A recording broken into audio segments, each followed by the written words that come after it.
Yo.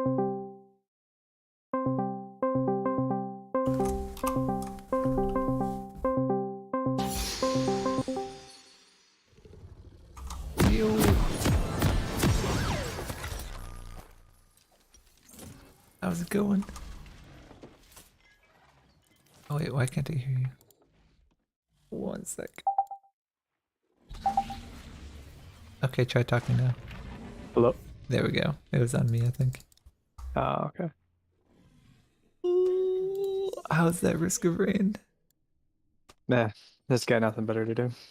Yeah, I've been thinking about Risk of Rain lately because I never played the expansion, but I don't know. I beat it with Austin, but he ended up just creaming everything, so it was like complete chaos by the time we got there, and I don't know. It wasn't like uniquely cool because it's just like everything's blowing up, and then all of a sudden it's like, oh, yeah, we won. Yeah. But the new items are interesting, I suppose. What's like the coolest new item? What did I have? Shit. I'm not even hardly paying attention. What did I do? I got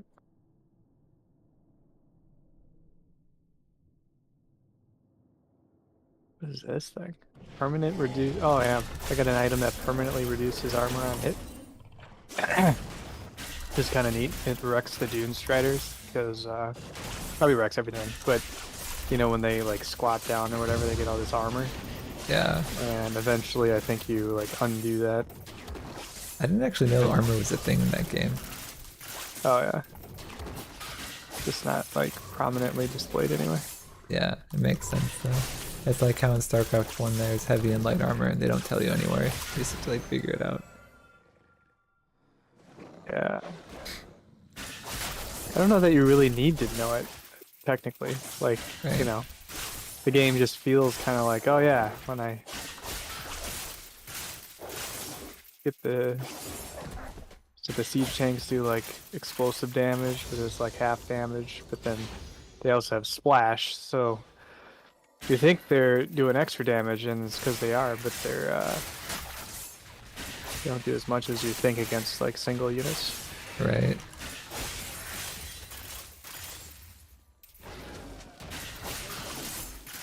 But I'm playing the new guy though, I guess that's kind of cool. He's a void person. Oh, cool. The like sniper with the gun or whatever is pretty cool. Where you crit in the back. That felt like yeah. broken. That was before the Yes. expansion, right?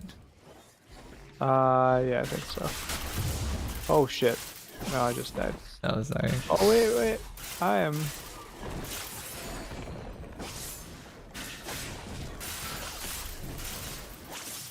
What is this? I corrupted the Dio that brings you back to life. I just triggered it, and I think what it did was make some of my items corrupted automatically. Or maybe all of my items. I'm not really sure exactly what just happened there.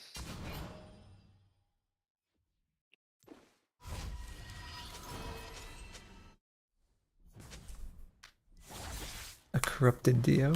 What? Yeah.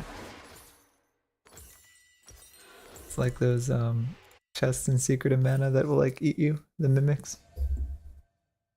I've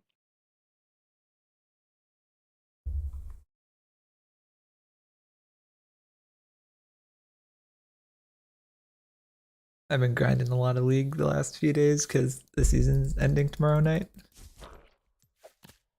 Oh yeah. Yeah, it's only once every year, which is nice. Unlike Overwatch, which is like a season a month. That was so freaking annoying.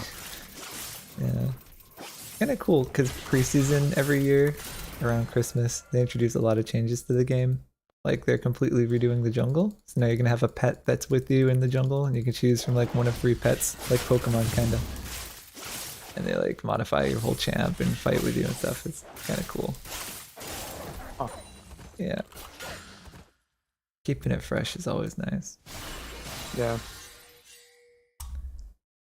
I told you about the fighting game they're making. It's like Soul Calibur. I think you did, but I don't really remember anything about it. Yeah, I don't think there's much out about it yet, except they can have like 20 characters at launch. I'm kind of stoked. That's cool. Oh, the next season of what's it called came out. Oh, of Arcane? Yeah, Really? Already? Like the whole season? apparently, I think so. I don't know. Damn. What? There's some YouTube videos like explaining the new season of Arcane or whatever. Well, okay, so Really?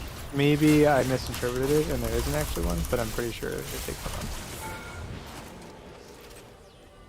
Ooh, my team rocks. I thought it was coming out in like spring next year, but even that feels pretty quick because the last one only ended like a year ago.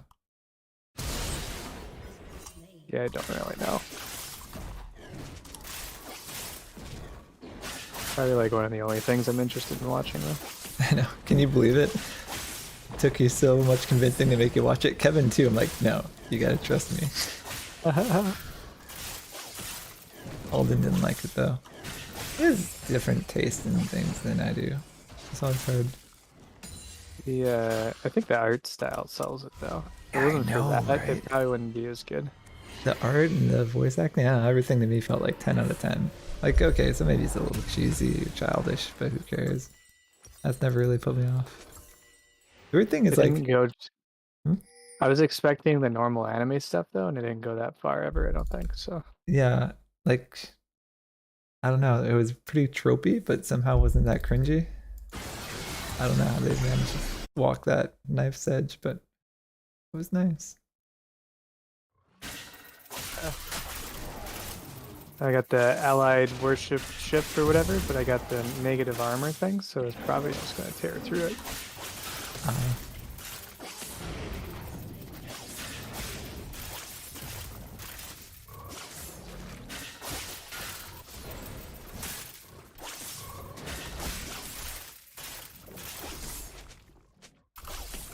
Maybe I think I must have cleared out all its armor. It's just still got a shit ton of health.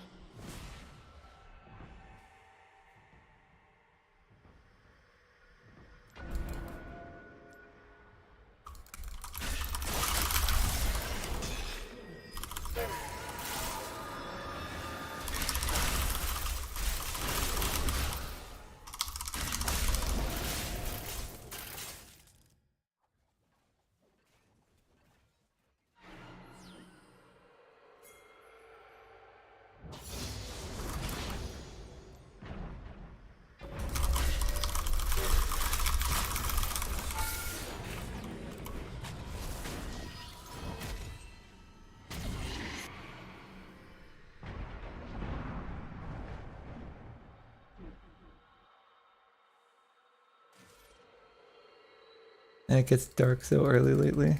Keep feeling Yeah, like I it's know. so late, and it's like, oh, it's just 8:30. Like the sunset's out here. I don't even know, like 5:30 now.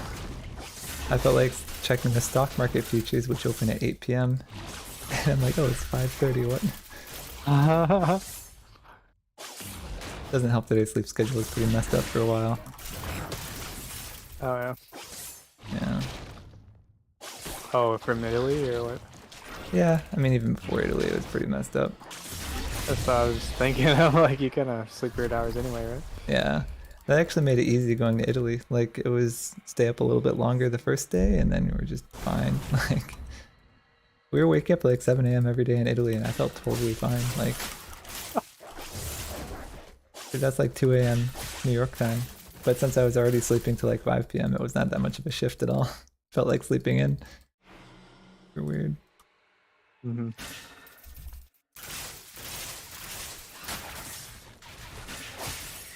I don't know what item I got, but I got one of those voidling guys spawning on my side.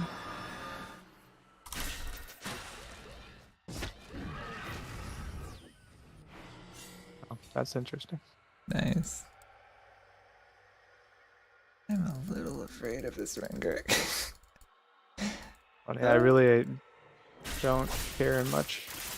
about this game right now, but I just want to beat the end boss once, so I get the skin for this guy. I'll feel accomplished. Nice. I don't know why, I just didn't feel like working on Nemo at all this weekend. Oh yeah. Like, in a lull. I guess making that whole endpoint was really fun. I actually put in a lot of hours the week before the trip, like getting that endpoint working. Oh, for the database query thing? Yeah, the V2 endpoint, yeah.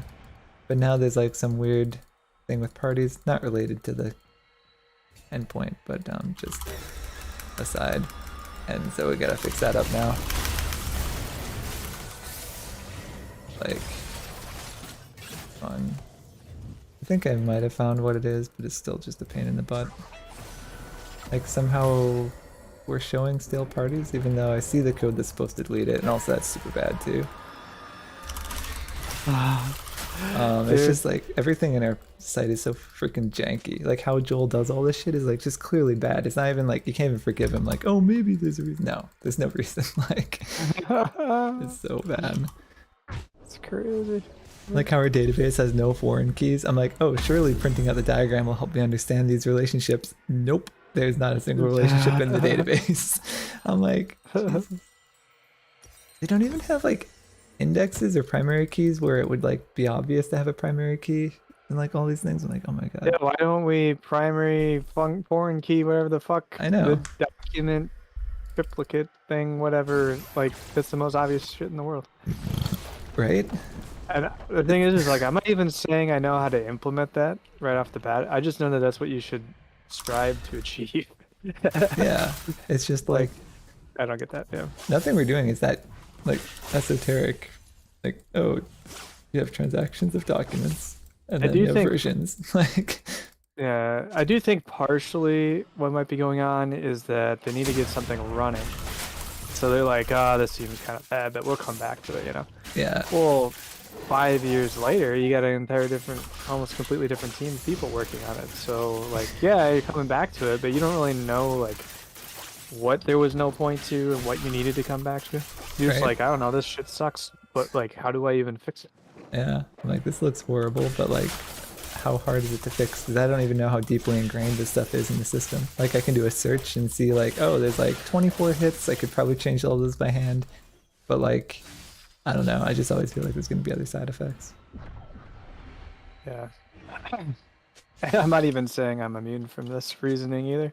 There's a couple of things I've probably done that are like, yeah, I probably should have just never done that. Right.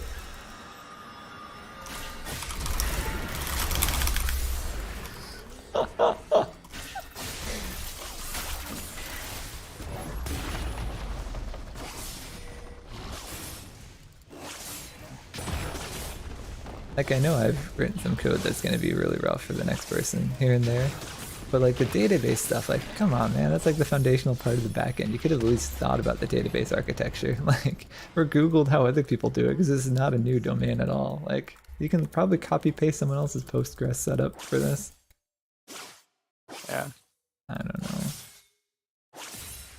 I've been thinking about just doing it from scratch, because we only have, like, 20 tables, and, like, what needs to be happening is not that complicated. So I'm like, should we just do it from scratch? But I don't know. And then Jordan doesn't want to migrate, so it's like you can't even really fix it up. I know, right? The migrations are stupid that we do them by hand. It looks like we hand write our own SQL for the migrations, whereas I'm pretty sure SQL Alchemy will auto-generate the migration files if you just use the classes properly and stuff, and then run a command. I don't know, it just feels like we're doing stuff like a really manual hard way. We don't have to. We're not making anything new here.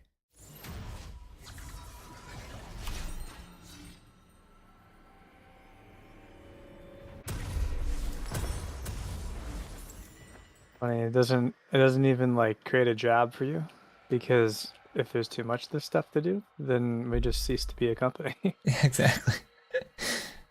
That's the thing too. Like, what do we win by redoing the database? Like, I guess not really. Goldman just wants the newest, I don't know, dashboard or whatever they're keen on. But the data extraction is neat, but we really wanted the dashboards. Like, dude, Make fucking pivot tables in Excel, they probably do you just as fine. Whatever. Holy hell, I forgot that guy hurt so much.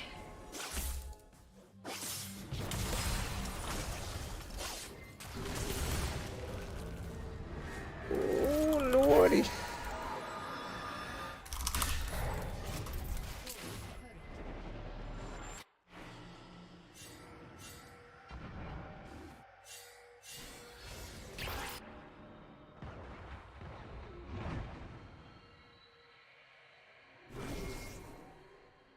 I'm ready to fuck up this Rengar for sure, buddy, for sure.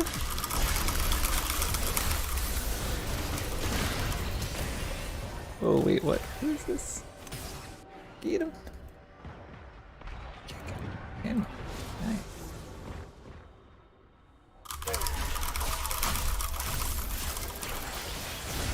Wow, team is so good. Everyone's trying a little harder because it's end of season. It's kind of fun. Like you can tell everyone's playing their best characters and like really watching the map, and Oh yeah. it's super fun actually.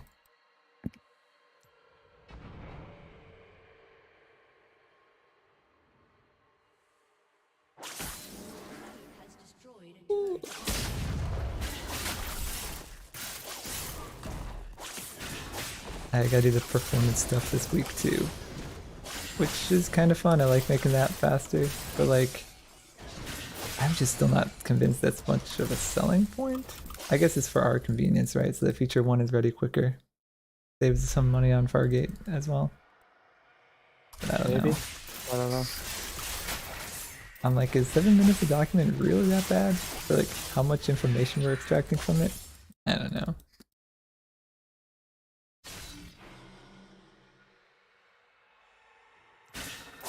I get it if you're running a doc locally through the front end, that's pretty brutal, but we try to do that as little as possible.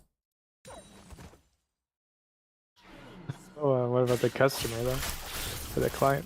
Oh, I think they'll just drop the whole folder in and let it run for a week or whatever and then analyze it later. But I don't know. I don't think anyone's gonna be sitting there watching it.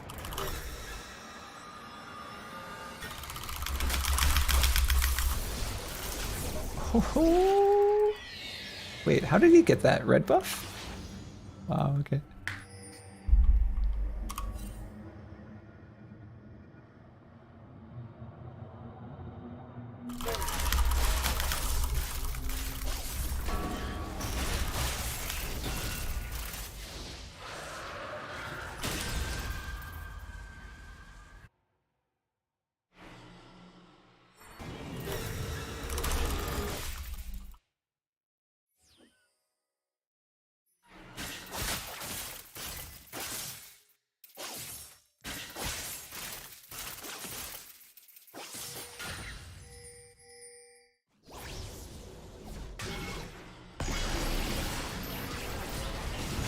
I'm in this grandparent's crotch. Yeah,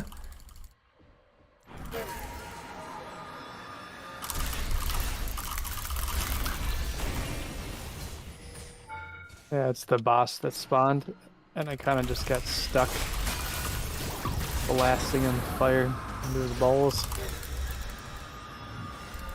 Oh, and I died. Oh well.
Discord has an app directory now.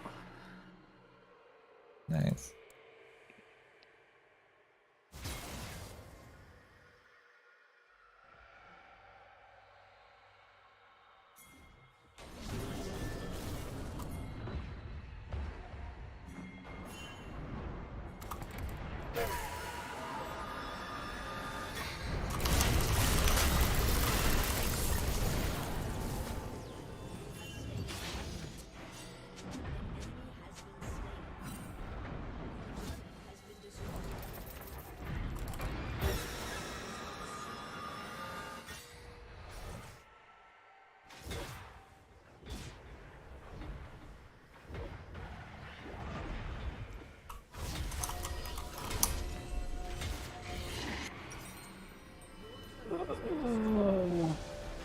Every time I go online now, Aaron's not exactly spams me, but he's like immediately on that. Like, hey, join my game.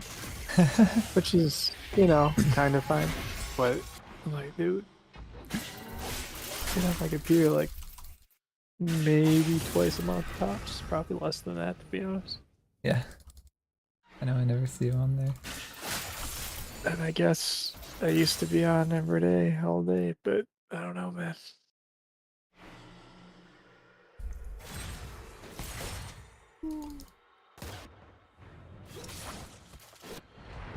Pretty much just played some video games today because I was trying to think of a cool project to do and I couldn't really come up with anything. I was like, yeah, fuck it, I'm just gonna go home. Maybe I'll play a game or something. You know, I'm bored again.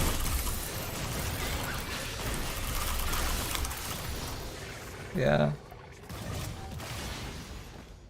You have been slain. I could watch a show, but I don't know what to watch. Yeah.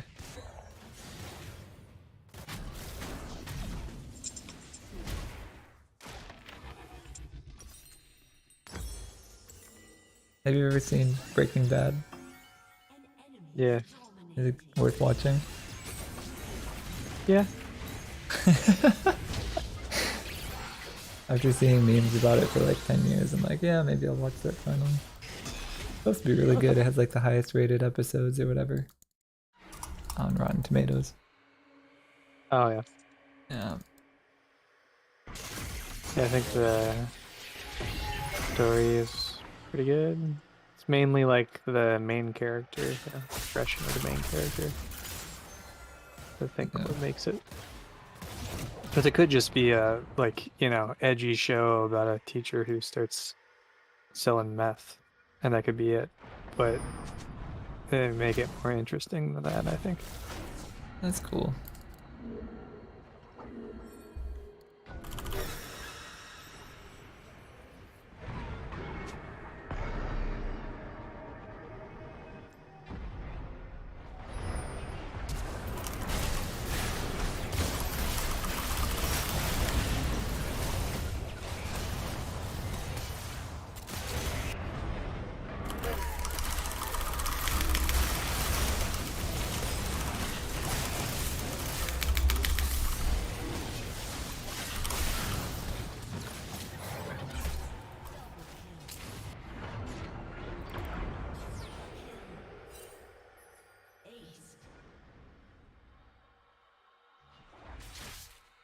I am the danger. That's how I feel when I'm playing jungle. I am the one who invades.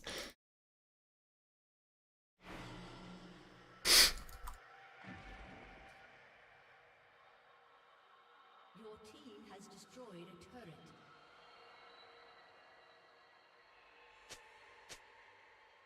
Your team has destroyed an inhibitor. Are you feeling any software burnout yet? I guess you've only been doing it full time for like a year.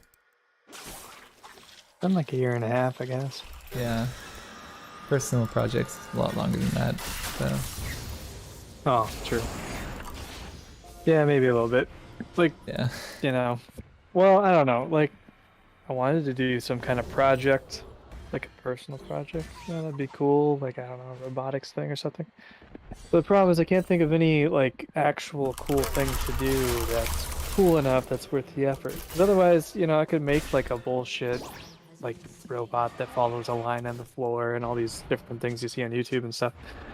But it's just a lot of work for like a dumb robot that follows a line on the floor. Like, I don't know. It doesn't seem like a big enough payoff to me. Right. And it's like, if you're learning, that's kind of the payoff. I guess you are learning how to make a robot and stuff, but like, Yeah, I mean, yeah. I don't know. I feel like once you can code, you can learn to code anything. So it's not, doesn't feel like an accomplishment anymore. It's like, well, of course I can make a little robot that wiggles around the room, but why? Like, I don't know. Yeah, exactly. So like, I could learn to do that, or I could learn like how a database works or something. Yeah, that's which would probably a actually better be payoff. applicable to my job. Yeah. The problem is I don't want to do, if I want to do something else like on the side, I don't want it to just be more stuff for my job. Right. So I don't know. I don't know where the middle ground is on it.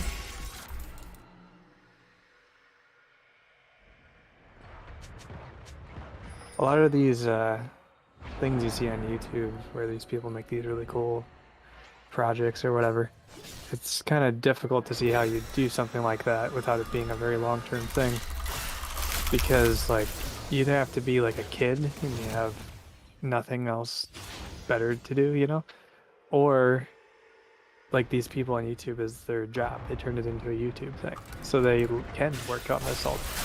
Right, exactly. If you do it full time for YouTube, it's a lot easier. Yeah, and then they just, you know, they pay somebody to compile the YouTube video for them from all the footage they took. And yeah, I don't know if it always pays off that well, but I mean, you still get to play.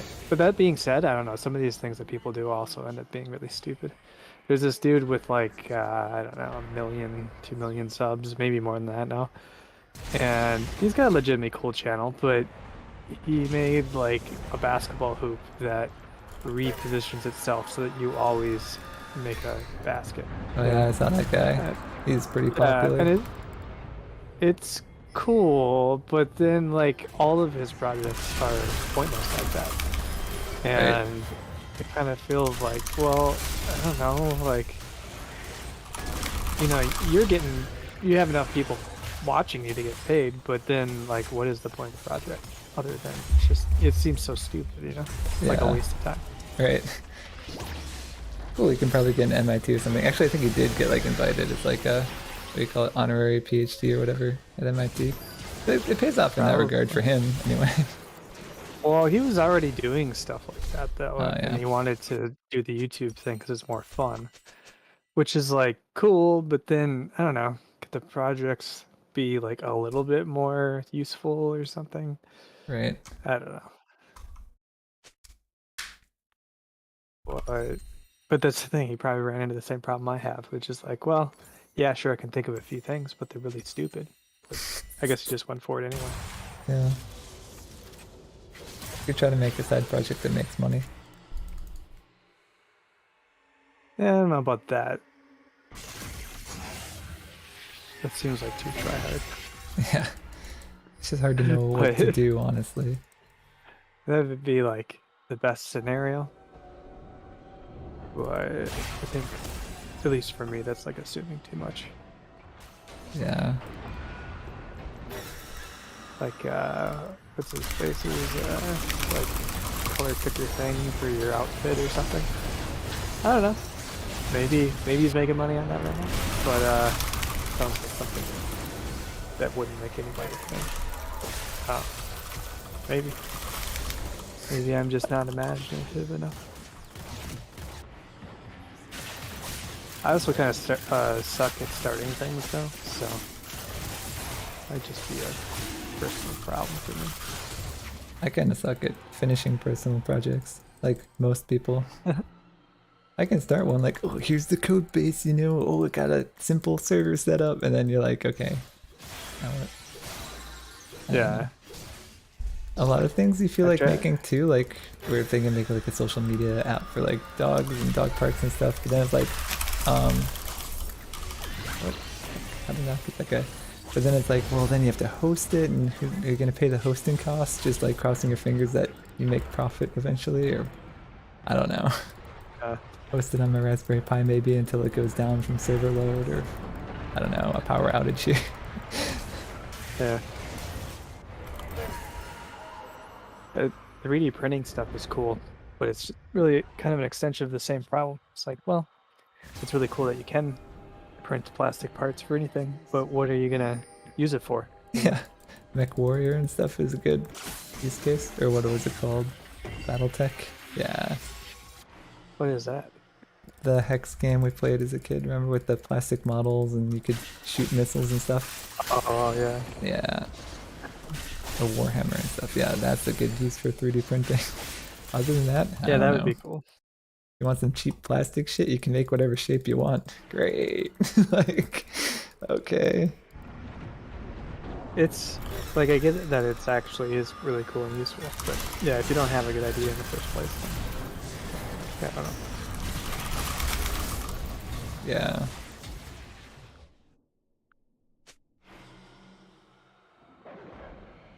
I don't know, man. My friends are making an app though. Two of the guys in our 4-person group chat. It's like me, Alden, and 2 other guys. And they're making something that'll auto-generate a SDK. You know, SDK is like a library or whatever. Like there's a Java SDK for, I don't know, Amazon Web Services, right? Oh, if I want to use S3, I just import this library in Java and it has methods to make all the different API calls and stuff. Oh Right? yeah. So you can, yeah. And so they want to auto-generate an SDK from anybody else's code base. Like we have a Flask API for Namu, and they would create like a Namu Python library and a Namu Java library, and all it is methods that'll hit the endpoints that our server exposes, which is like Oh yeah. a cool idea. I feel like it has to have been done already. Maybe they can do it better. I don't know.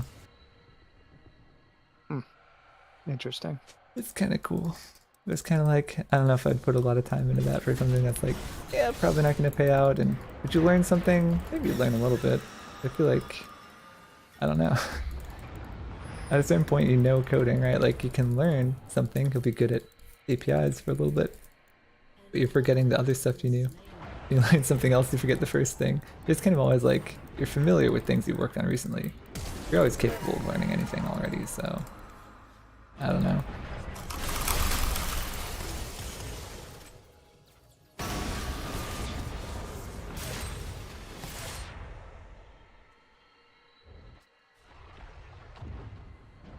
Ivy.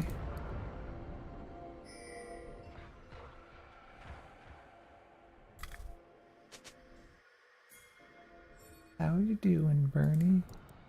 Hey, Ivy.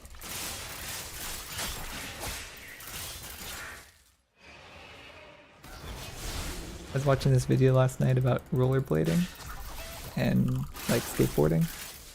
Apparently they were like rival groups back in the 90s or whatever. Oh yeah. And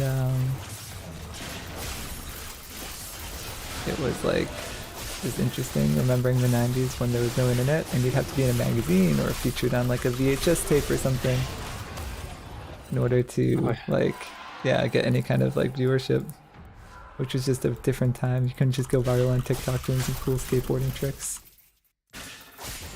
Yeah, it's funny how you were like kind of shut out of that, but then now the bar is so low that you can't get noticed anyway because there's just everybody's out there, you know. Right.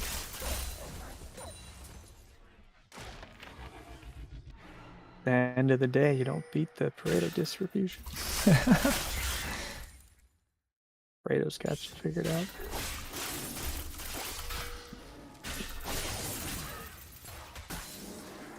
Even when you make it to that top 1/5, it doesn't matter because the top 5th of that's what's really counts.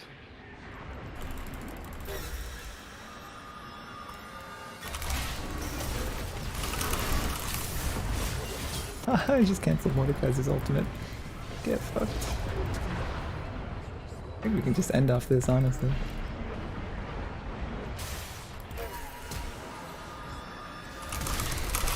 Oh no, the Rengar got me.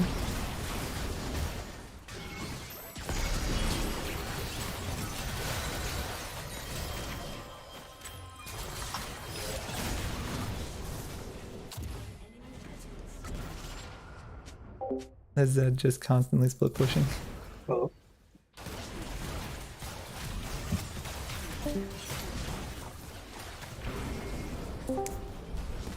Yo. Hello? Hey, yo. Man, I don't know why it doesn't just work. Transferring to phone and computer or whatever. Yeah.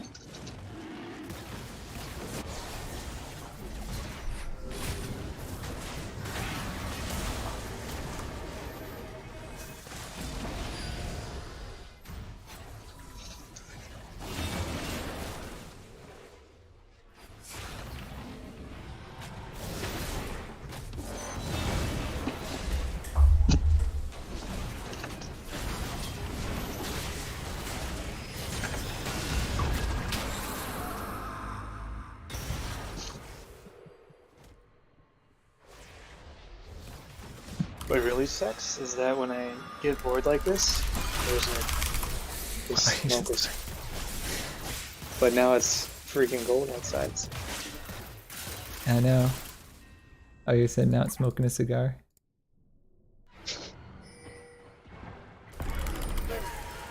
But now it's cold outside, so you have to. Maybe it's cold outside? Well, for you, you know, you weren't before, but now that it's cold, you need to, right? Yeah. So we just have the opposite problem.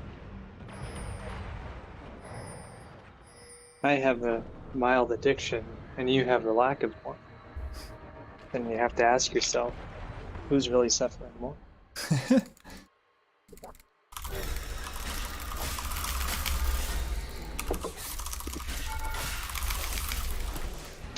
Oh no, the Rengar! Shit!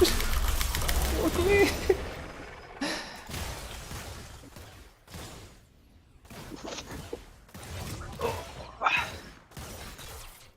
Oh Trying to man. get my pallet up and get. It's Which got a code? GitLab for his code. Oh, your dad's code? Yeah. Nice. Yeah, GitLab is better. Isn't it like open source? I think so. I don't understand. Pretty But sure it is. You have to host it like Mastodon. no, you can buy hosting from them, but if you Oh, yeah. want to host it yourself, which is what we do, right? I think so. I think we hosted ourselves on AWS, but I could be wrong. I think we might still pay like a licensing fee though, just for using the software. Yeah, I think we might actually. But wait, who I does think that go it's to? just- There's a GitLab's a company. Oh. I guess They it's like actually Red Hat have- Linux where it's like an open source framework, but then they charge people and make money. I do not know, but there was a listing for a GitLab backend position on LinkedIn. So Oh, nice. kind of funny. There's actually a lot of jobs out there still. Like a ton of startups are hiring right now. I got like 5 messages on Friday. Yeah. Like Fang is all having layoffs, but like startups are hiring like crazy.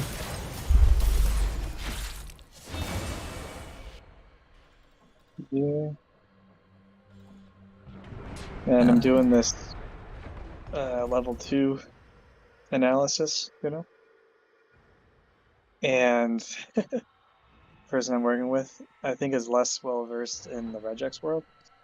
So we've got like some crazy, like algorithmically large, you know, strings going on, patterns. I think I told you, yeah, that like that money pattern. Yeah. We in one of our patterns has it at least it's 10 plus times. Probably significantly more than that. Like I wouldn't be surprised if it was like 15 times throughout this pattern was that money thing going on. And Yeah, 15 times used in the same pattern, so it's like probably just huge. at least 10. I counted 10 for sure. Up a big one. Yeah. Yeah, the pattern's like I think it's 825,000 characters. And I'm like, I'm turning into Robert, I know. But I think the solution is just to, however we need to use that in the larger pattern, what we really need to do is piecemeal, pick out the pieces of the other patterns and only run that money pattern, like find all the places in the section once, you know? Yeah. That's what I was thinking. Like the smart thing to do, and we should do this for currencies as well, is like search one time for the currency like codes and currency identifiers, and then after that just expand from there and see what the context is and if it's a match you actually want to keep. Like that's way better. I was thinking the opposite way. So say you have a pattern that's like ABC and the money part with the currency or whatever is in B. Then you just look for A to C, the larger wild.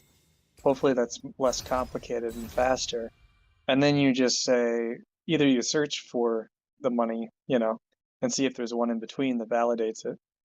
Or honestly, if we're gonna use this a lot, why don't we just like fucking this seems like something we should just cache up front. Oh yeah, yeah, like in parse. Yeah, for sure. Same with currency Yeah, identifiers. Like we could get those one time up front in parse. I don't know. yeah. But I think with this too is like it doesn't even seem I guess I don't know how the actual parse stuff works because that works like not just on raw regex, right? But but if it was like a an intermediate step, like right before analysis, we know we're gonna need to know a few things very often, so let's just cache them up front. Right. That's what parties parse is about. That's why we do parties or in parse instead of analysis. It's like, oh, we're gonna need these later. Yeah.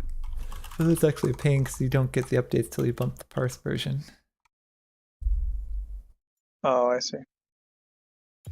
Yeah, Yeah. actually, we were having problems with. We're like not close to finishing this current analysis anyway, but we're running into some problems already because we're missing certain acronyms that correspond to a borrower. And I'm going to ask, like, why we hit this one, but then not this one? And then, like, look at the definition. It is a borrower. And I'm like, yep, looks like some kind of party's par shit to me. Yeah. Oh, is it like a CEGMI kind of acronym where it's like a company? Yeah. Yeah, I've been adding those case by hand. I think I have a branch with like auto inference of it, but like Joyce isn't okay with anything that has even one negative side effect, so I got to go through by hand and like clean up the negative ones. And thing is, if you're handling those case by case too, it's inevitable that like you're gonna see more. So we get some new JPM docs, you got new cases to add. Super fucking annoying. Yeah, it sounds somewhat similar to the vibe I'm getting a little bit, which is like I don't really know how that works. I just know this is wrong. So you're telling me that it won't match this way. So if I tweak it like this, then it'll match, right? And it's like, well, you can't do a variable length look behind in the first place. So Yeah. I can make an exclusion that will do that. But this is a rulebook string, and we're using it potentially algorithmically in other strings. Like you can't just, like it's one thing to kind of cheat and do it in the final pattern in the analysis, and we're like, okay, we know what you want. We'll just exclude it, in this way. But when it's a potential building block for other patterns, then it's like, well, then I need to like make a group name and stuff potentially, and that can conflict. It's like it's not. This just makes it a huge pain to work on. So yeah, I don't know. Yeah. We're not You that far can into it. I wouldn't say we have a ton of problems, but it's just a few things off the bat that I'm like, well, this is a bad start. yeah. I always forget, but there's actually a regex parameter for find sections by pattern, and that'll use the Oh, regex instead of re, and then you could use variable length negative look behind if you like absolutely have to, because I think regex is slower, but I don't know. yeah. I was considering it, but like I'd have to look again. I don't. What do? Yeah, I think actually we do need to run like region loss and all that shit. Maybe it's not as slow as. Yeah, no, it totally is. Yeah, so like there's a part of this analysis where it's taking like 10 seconds, and it's unlike most documents, it seems to take this long. And we're already narrowing down the search location to like just a handful of sections. and I'm even excluding like the parent and the child and stuff. It's like just only the sections that were previously matched by level 1 analysis. So unless I fuck that up, it should really be running these searches on very little tests, and it's still taking a long time. And I don't know, maybe I'm missing something because it seems wrong to me that that would be the case on most documents. But maybe it's just the fact that we've already narrowed it down to the likely locations, which means that a very high percent of the time we're going to actually get lots of matches. That's probably why it's taking so long. Interesting. Anyways.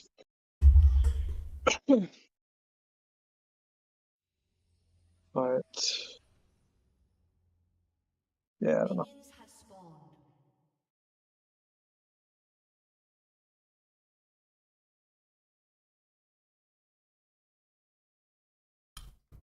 Ooh.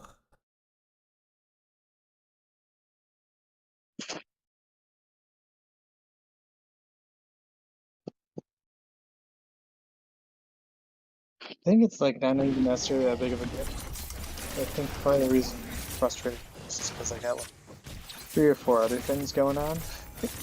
Right. So when one of them is like being a real bitch, then it's like, you know, well, when am I ever going to work on this other stuff? I know. Like parties parse is always a new Trello board for a new batch of documents they chose to upload.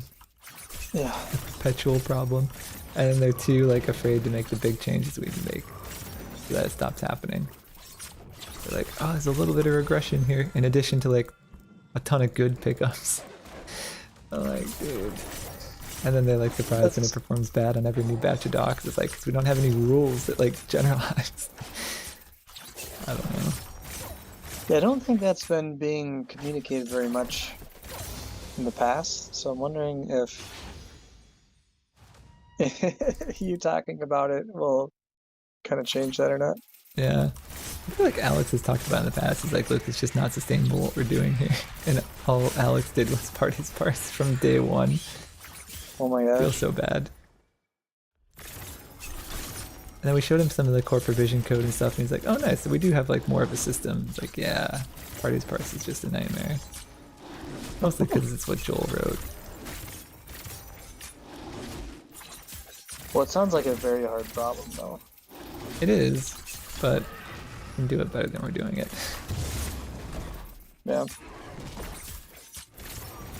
From signature pages and title pages, it's actually not that hard since the name is usually a full line of text, like standalone. And when it's not, it's easy to clean up the trailing and leading text because it'll be like lowercase. Oh yeah. The tricky part is in definition name, or definition text. We're doing that okay now too. I don't know.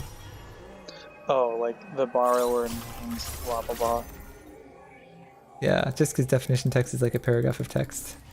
What the fuck? Yeah. There's fucking 3 of them here? What?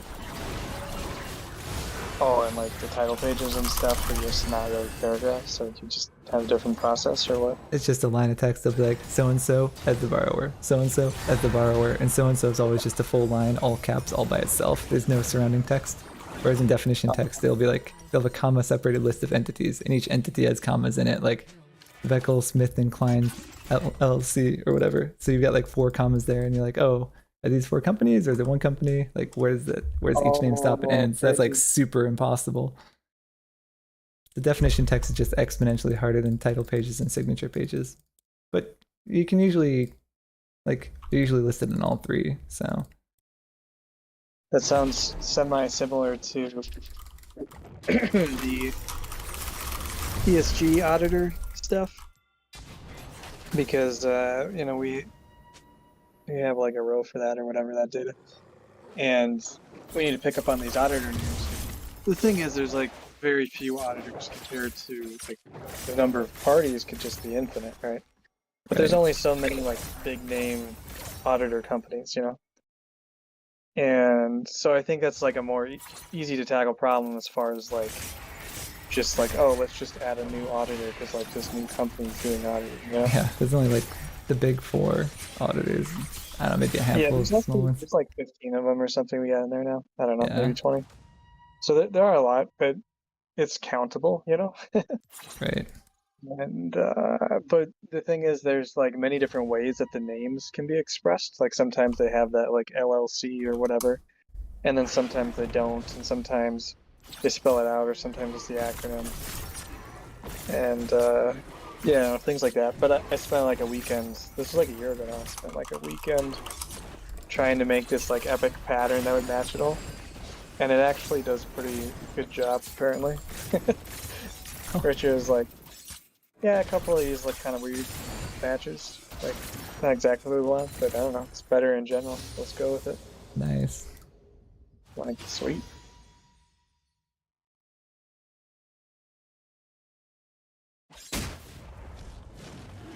And then I did this cool thing where I made an enum, and the names of the enum members, so the member names, are the same as the capture groups and the regex. So whatever capture group, you know, matches, and they're like mutually exclusive, of course, you use that key to key into the enum to get the auditor that it represents, you know. Yeah. So you don't have to like, I don't know, do it a different way, I guess. And I've realized now, because it's like you're managing all these capture groups and stuff, I think it makes it slower.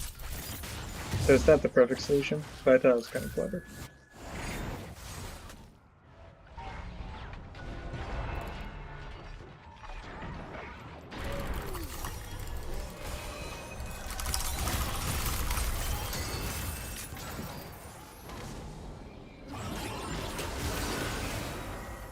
Plus I have it all wired up so it's automatic.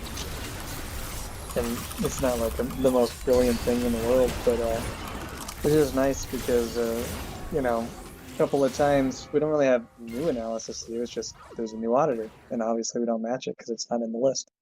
So I add it to the list, you know, add its like little sub pattern, and all the extraction and everything is already worked out. So it automatically extracts that new auditor without me going in and making a new case for it or anything. I mean, technically I'm making a new case by making a pattern, but it's not like I have to dive in real deep. I just add it to this list of patterns and it's good to go. That's super nice. So it's really easy to maintain in that way. As long as the number of auditors don't explode. That's the problem. Yeah.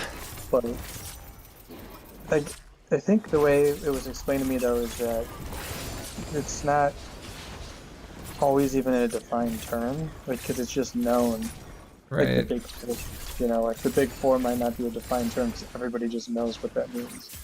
Yeah. So, you know, how do you can't really do analysis to figure out what the big four means in this document in that case. Which is kind of hilariously stupid. You'd think, you know, legal stuff, it would be like really important to get that right. Yeah. But I guess it's just real people and everybody knows what big four means, so you don't have to define it. Right. Kind of funny because, like, imagine in the future, they're like archaeologists and like the big four. What could that mean? Ancient gods, maybe. Yeah, it's way more important than ever. Especially since one of those big four companies got in trouble a few months ago for like a bunch of fraud or something. And it's like, oh, it's big three now, huh? Right. An enemy has been slain.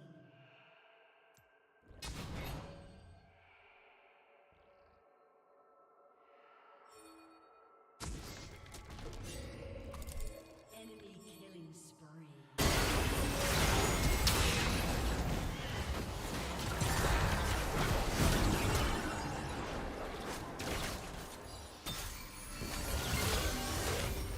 Oh, one cool thing I did with that too is it'll match all the, or it should match most of the foreign characters or whatever without doing your translation thing, which I should probably actually work that in at some point, but the word character symbol matches like all those accented characters.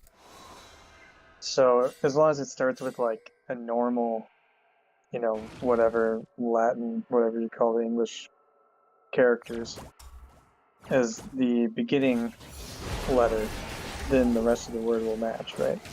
Right. And you know, obviously it's just using the /w. It's not that cool, but the logic surrounding that whole pattern, you know, make sure that like we're not going to pick up some kind of bullshit. It actually just works. I don't know.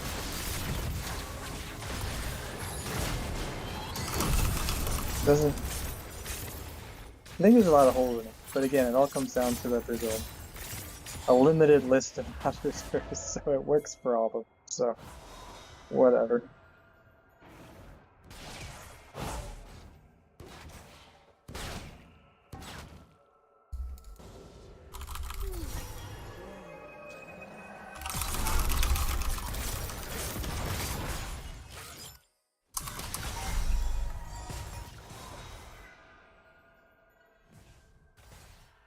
Yeah, now we're running into problems because we got this combined string of all these things to match, you know? It's got like 30 different sub-patterns in it. And we get a whole bunch of new strings, but this is one of them. And it's supposed to match like the party that's subject to a judgment.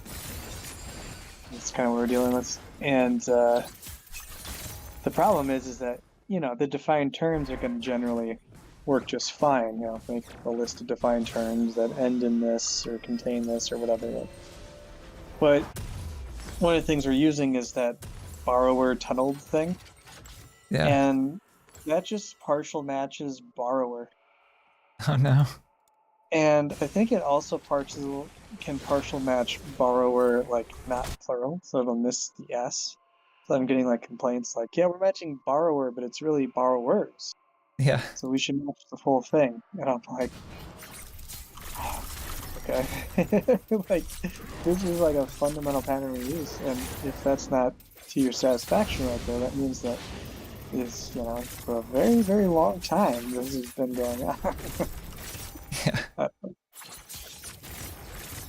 I was thinking about it, and I guess in this case, I think we're trying to, you know, like pull out the specific party involved here, right?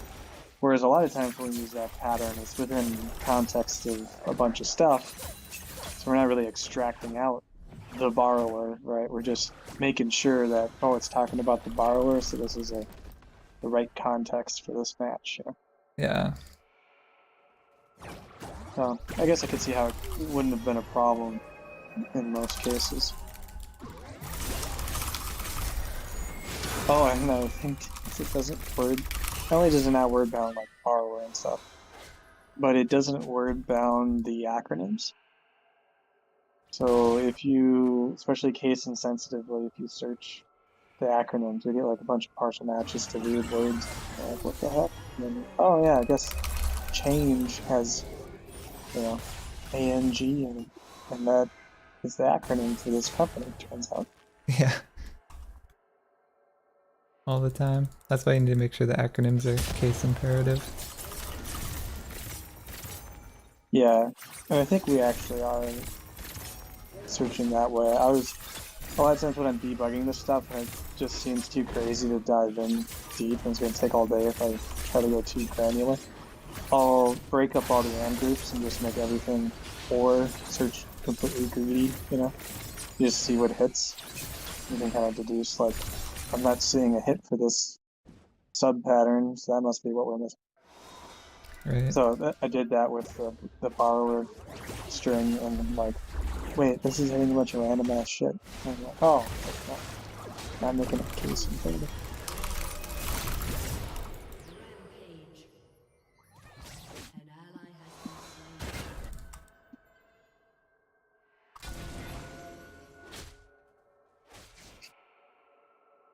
And I found a couple of these strings that return nothing. So it matches everything. I know. And it's like, oh, that's bad. And then I'm like, where is this used? I should just change it. And then I see it used like in provision stacks. So I'm like, in like an OR group, it's like inserting it in between pipes. So it's like, oh, well, that pattern like doesn't give a shit. It's always going to match there, I guess. Yeah. That part like is item. irrelevant. And I was told that by David that he thought that there was some scenario where he actually needed that. And I'm like, well, fuck me, dude. All right, I'm not changing it then. Yeah. Whatever.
But then adding some. Oh, That's what I should have done today. Is cleaned up my server test stuff. Oh yeah. But I made a analyze rulebook file and added a few strings to that. And it's not as useful as I thought it was going to be because most things aren't really constructed with like definitions in that way. But it's pretty helpful on a few of these, like the one that identifies other credit agreements. That's just kind of a pain to step through in the debugger and stuff. So, sometimes maybe you can solve your problems. You just run this analyze script. It tells you which definitions it identified. And you can tell right off the bat whether, your pattern's not matching because we're missing another credit agreement, or you can be like, oh no, it's in there, so pattern's broken in some other way. Shut down.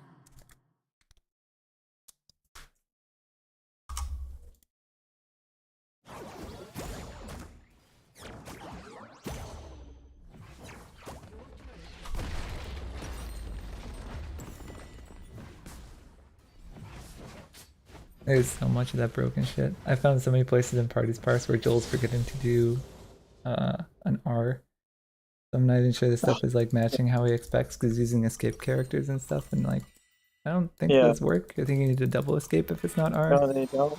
Yeah. Like a slash B without the R is just a backspace, so it Yeah, I moves know. to the left. I'm like, well, this shit's never matching. Okay. And I think in the context of a regex patterns, it searches for that character code, so it's still not going to match.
slain.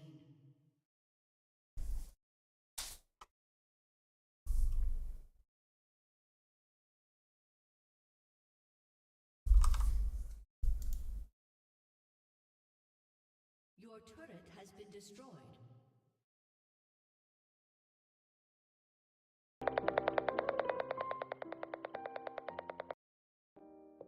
Your team has destroyed a turret.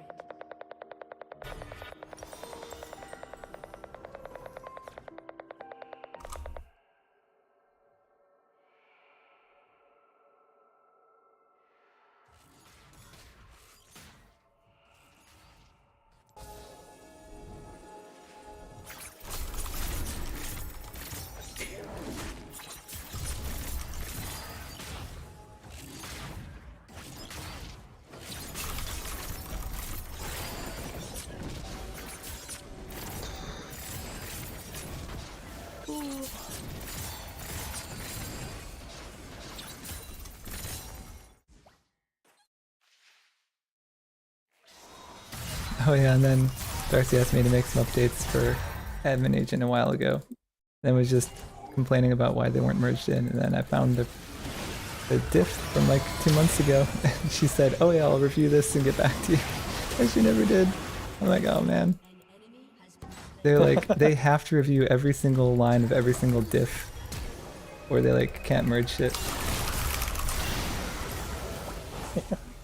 Kind of crazy, because like, I feel like if we're getting more goods than bads, we can just iterate towards the perfect product. I don't know. Yeah. Or if the reasons for the bads are valid reasons, you know, like, oh, we'd expect to get this as a bad, given what we've changed, which is actually good, right? The theoretical foundations for the change are good. I don't care if we get a few bad from it. Yeah. And fix those up with another good foundation. I don't know. Yeah, I've gotten not like actually frustrated because I don't really care that much, but you know, a little bit frustrated a couple of times because they're like, well, you know, it should match this because that's the borrower or the party this or that. I'm like, oh well, apparently party's parsley can protect it. And like, oh, and then try to like work around that to get this like, well, if it's in this and that and the other thing. And I'm like, man, this is a lot of work for like, it's really just broken in this other area. Like, why don't, you know, somebody else is working on the fix for that. Why don't we let them do that and we'll worry about fix for other things. So, I mean, I can understand to a degree, but there are, it seems like there are certain places where we're working around like our own map, you know. Maybe, I don't know, maybe that's not the worst thing. Redundant, but then it's more robust. Right. Still kind of frustrating.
I just realized though with the judgments, I think we're starting off on a better foot than when we're trying to work in level 2 updates to cross default. And not only is that analysis apparently hard for the lawyers in the first place, but it's all built on that whole like very simple, unconnected and/or patterns, you know? And so we were trying to like update it so it would also extract out this information. But then there's a bunch of notes, for instance, there's a bunch of notes everywhere like can't use greedy matching because it gets too many bad results. It's like, that's such a problem with the greedy matching, man. That means know, like right? it literally gets bad results. I know. And by turning that off, we just accept the good one before it hits the bad one. But then obviously in other documents, it's going to be the opposite, right? So, it's like, that's not a solution. And yeah, I always thought it was like, we just don't want to show a bunch of, way too many highlights. I'm like, okay, that makes sense. Right. But then when you see comments, like, yeah, this gets too many bad results if we turn on greedy. Well, okay.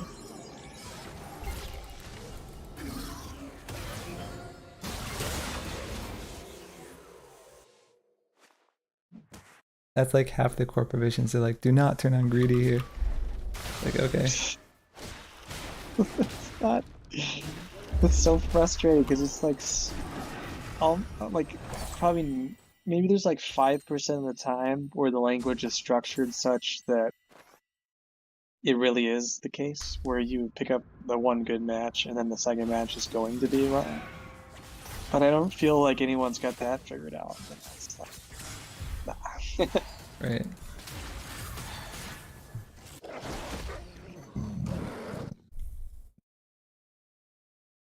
And even then, you should really just do a little bit of extra analysis to like accept the first match, prioritize that over, take that one over the second one, if that's really the logic. Yeah.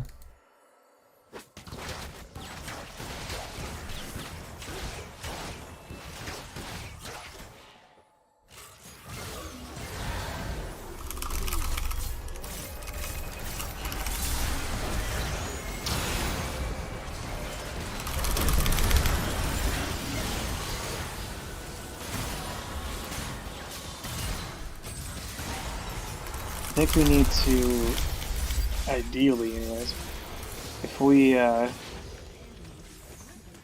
if we ditch, whatever, if the front end needs it, the front end needs it, but if we ditch this whole word thing, I don't know what the try needs and where, but if we just ditch this word concept and we really just stick to the indices of the actual characters,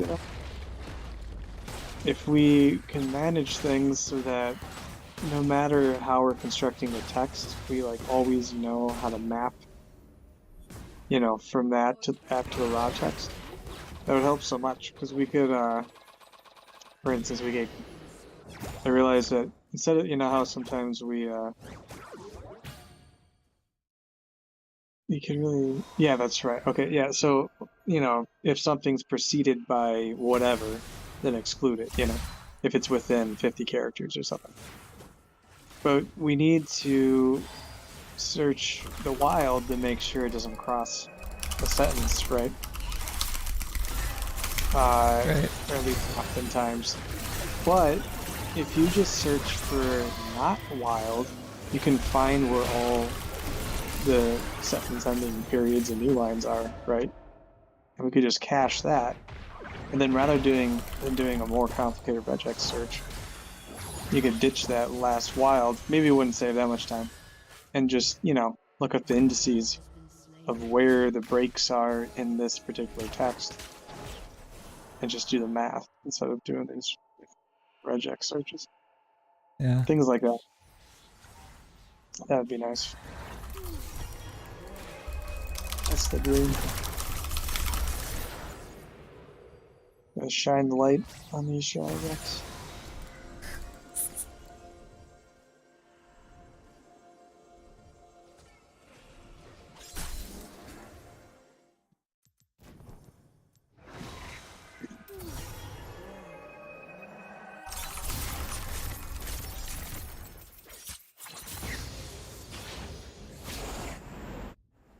Actually, yeah, I think that's totally doable because I think the primary thing that we respect are the paragraphs.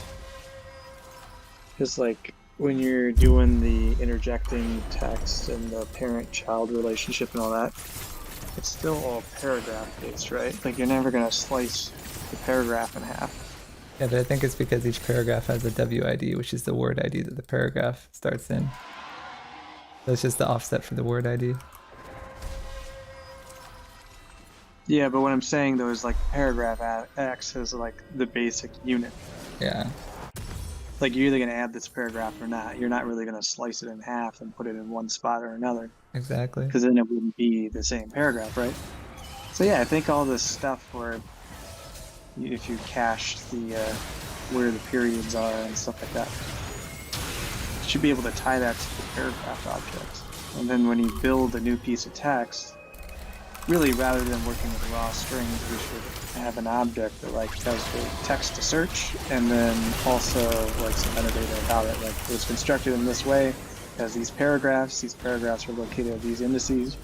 And then if you want, you can query those paragraphs and say, okay, is there a period here? Does it have a parenthetical statement? Does it have any cross references? You know, I think we should structure it like that. That's fine.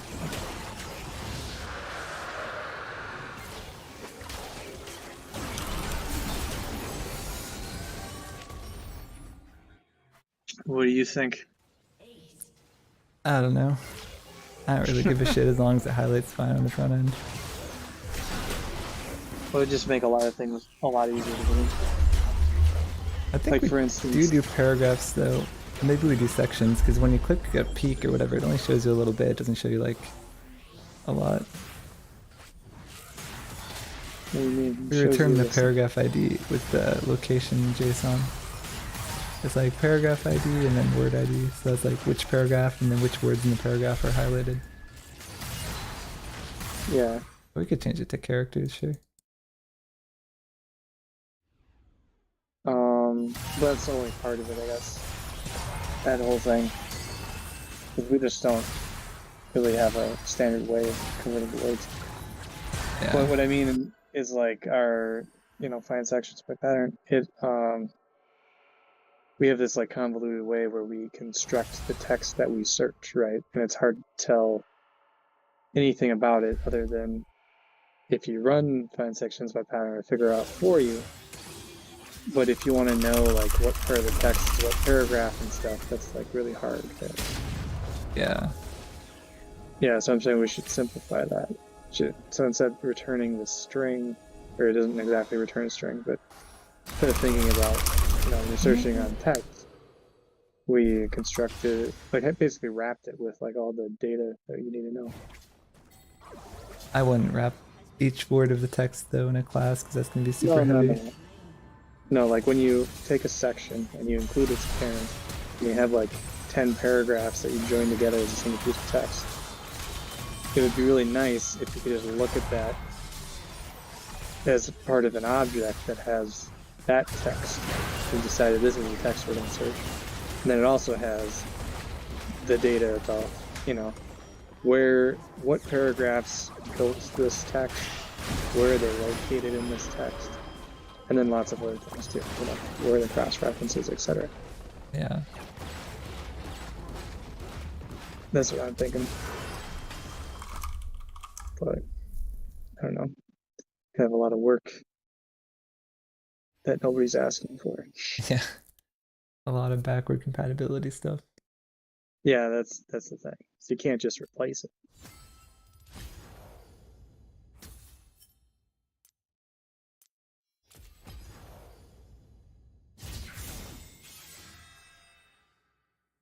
But I don't know, it might be worth doing like just a new search algorithm thing. How hard would that be? Like a new find sections by pattern. Yeah.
and then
compound it and compound it and compound it and then eventually donate.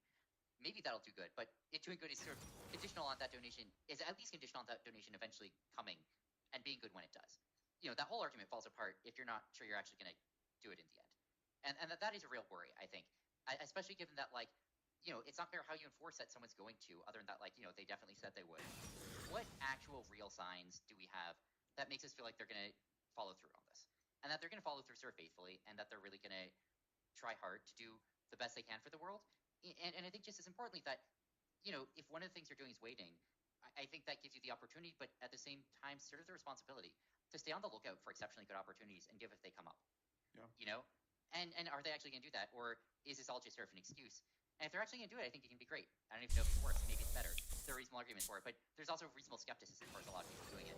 And so I think the big thing I'd say is just like, is there real evidence that they're going to follow through here? You know, I'm not sure when I'm going to give. And I think, you know,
Welcome to Summoner's Rift.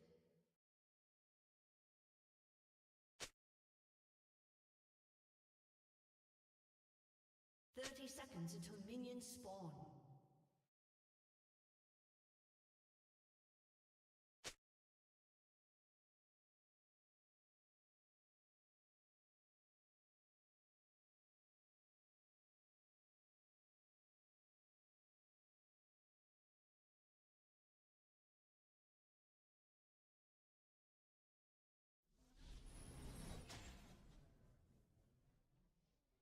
Minions have spawned.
Can you believe how long it's taken to count all the election ballots?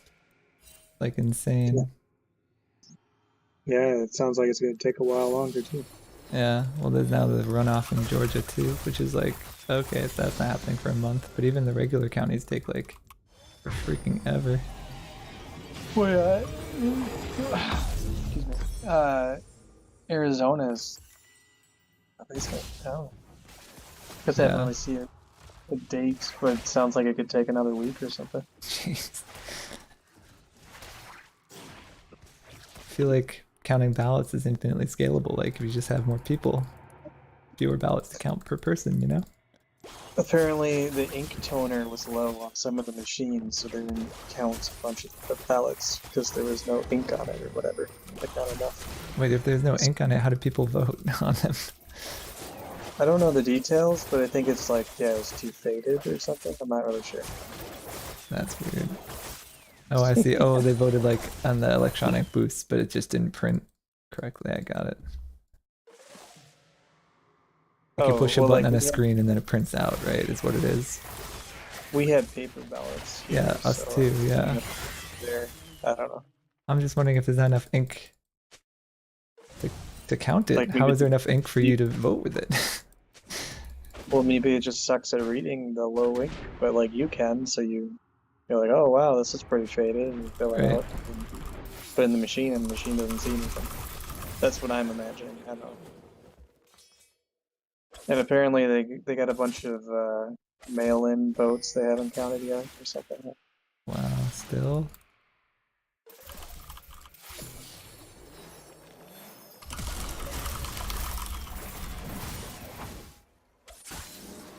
I don't know a lot about it, but yeah, that's what it sounds like.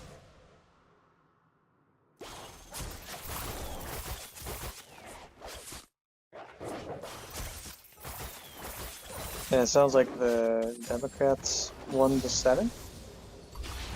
Yeah, So they're I gonna think be just tonight. 50-50 or 51-49. Yeah, the House though is another matter.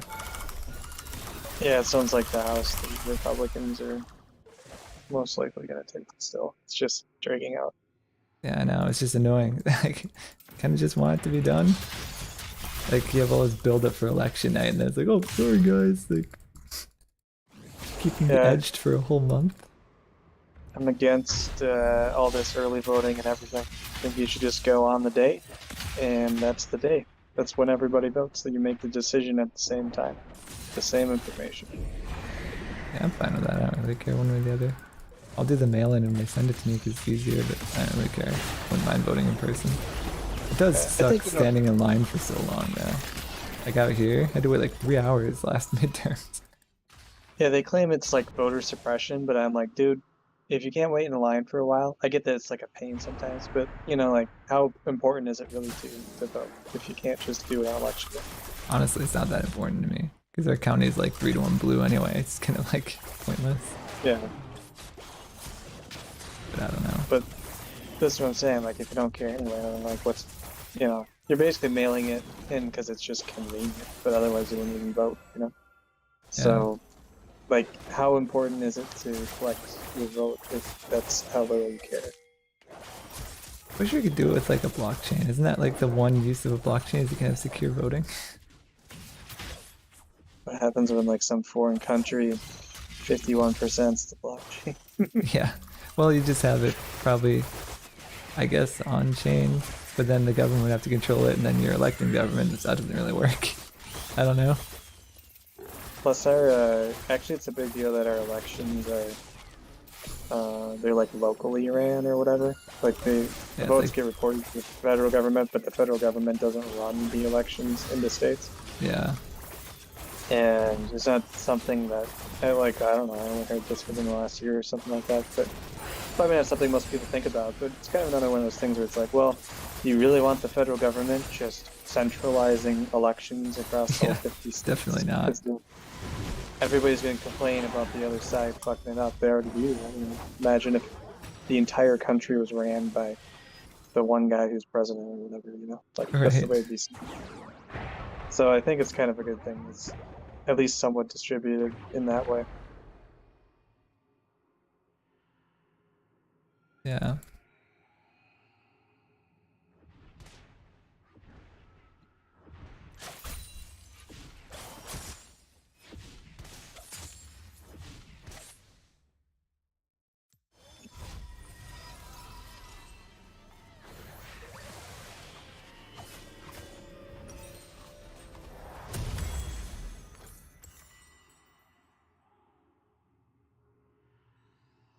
Oh lord.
That Nyla didn't have to go back in for that either, because she already had the assist. She didn't get the kill anyway, and she just let Syndra kill her. She could have just let Silas finish it off. It would have been the same outcome, but she wouldn't have died.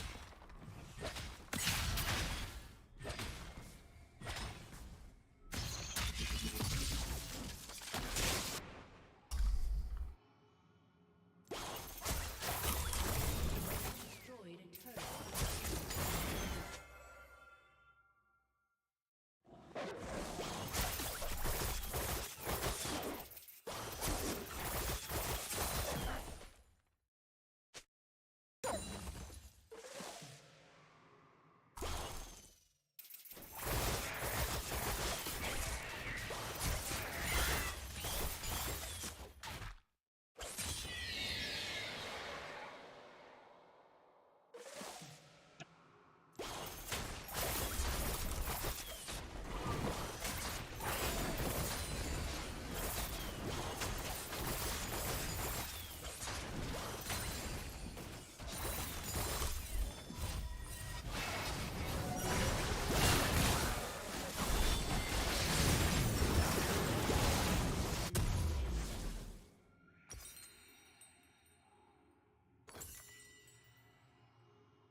An ally has been slain.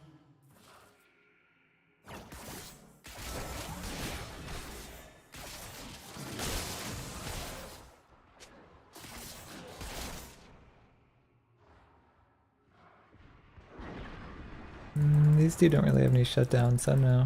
I guess I could just save the tower.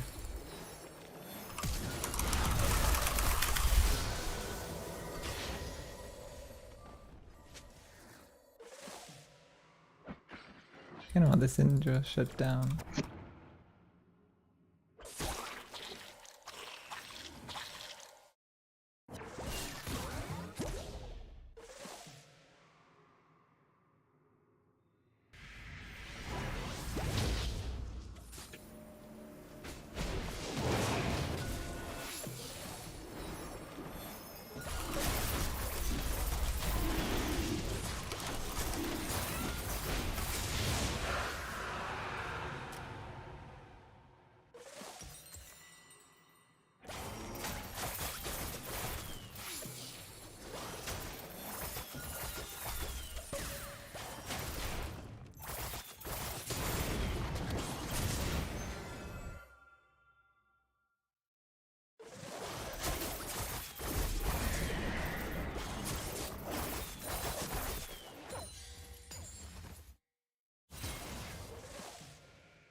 No!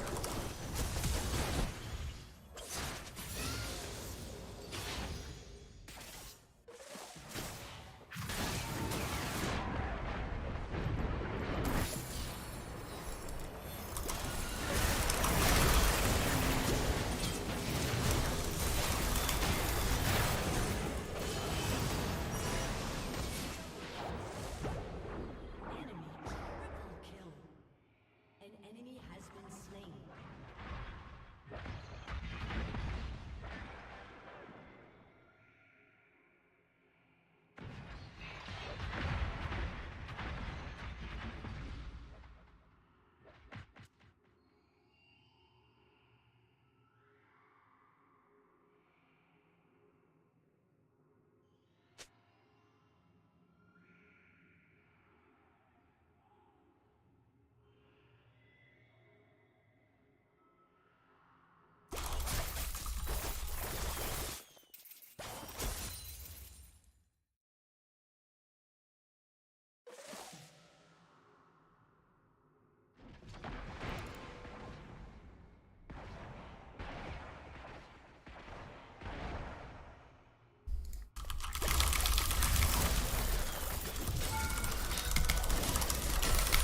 No! I should have hit ult before Sejuani ulted me.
Oh no! Nice,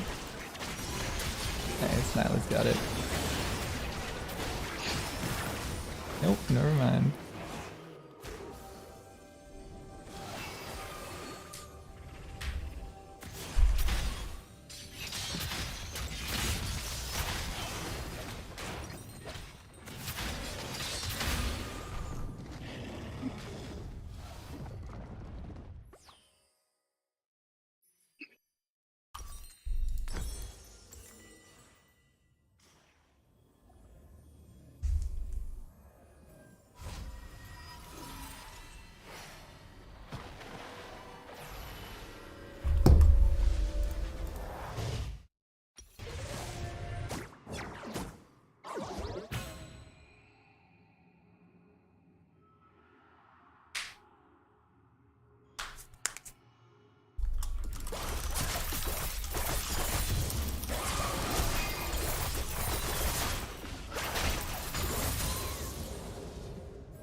Get Caitlyn on her way over.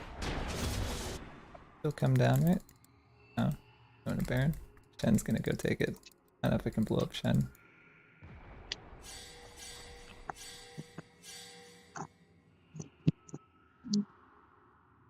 Oh, Shen's ulting back up. No one's getting mid. So you're gonna sign up for next.com and wait around. Oh god, that was so cringy. That's like the scam with a capital S, man. Like, that was just the shittiest game. I didn't really look at how the game plays or whatever, but you instantly lose me at the idea that like somehow you're gonna play a video game, which is entertainment, or you're gonna make money from it as well. Like, no. I know. Dude, play to earn, man. Like, people in third world countries will be the actual NPCs in your video game. Like, what? That's fucked up. I know. These guys are talking about, like, this bright future. No. Trust me, like, these are better jobs making it locally. They'll just be the shopkeeper in, like, my little farm bill. It's like, dude, what the fuck? We'll recreate colonialism in the metaverse. It's like, I mean, it probably could happen. Maybe even will to a degree. That somebody will play like a character in a game and will be paid for it. But that's like so degrading. They're like, yeah, I'm gonna hire like people in mud huts as NPCs in my World of Warcraft clone. Yeah. Like, oh my gosh. That's it. So this guy's actually paid to be a raid boss. He just stands here all day until someone queues up to take him down. Creates a more immersive experience than just having an AI-controlled raid boss. You like type it in the chat like, dude, these fucking AI suck. And then the dude types back like, dude, I'm a real person. This is my job, man. I'm just doing my best I can.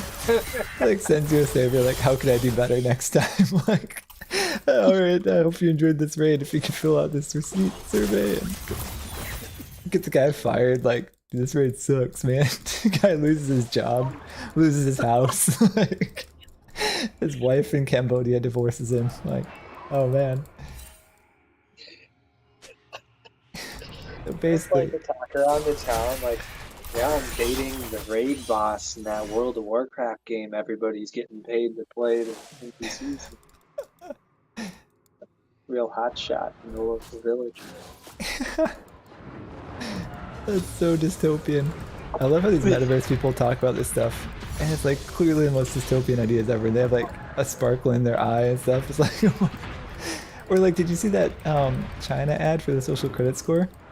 They named it what's it called? The thing from Terminator, Starnet or whatever, Skylink. What's that generic Skynet? guy's name? Skynet. Yeah. And he was talking about it like it's this great thing, and it's like what? They just have totally different ideas about privacy over there, I guess. Wow. That reminds me, I think we've both come to the conclusion before, where like, if you make the video game too fleshed out and too realistic, you might as well just go get a job in real life. Yeah. Exactly. That's what all this play to earn stuff feels like. It's like, oh dude, just pick this cotton all day and we'll pay you 50 cents. It's like, wait a second. Like, I've seen this one before. They're not even fun, all these play to earns, like the Axel Unlimited or whatever, Axel Infinity. Everyone hated it. But dude, play to earn, bro. This will be worth a lot someday. I'm not wasting my time farming these tulips here. I hate the metaverse so much. I can't believe Jake's into it. Makes me sad.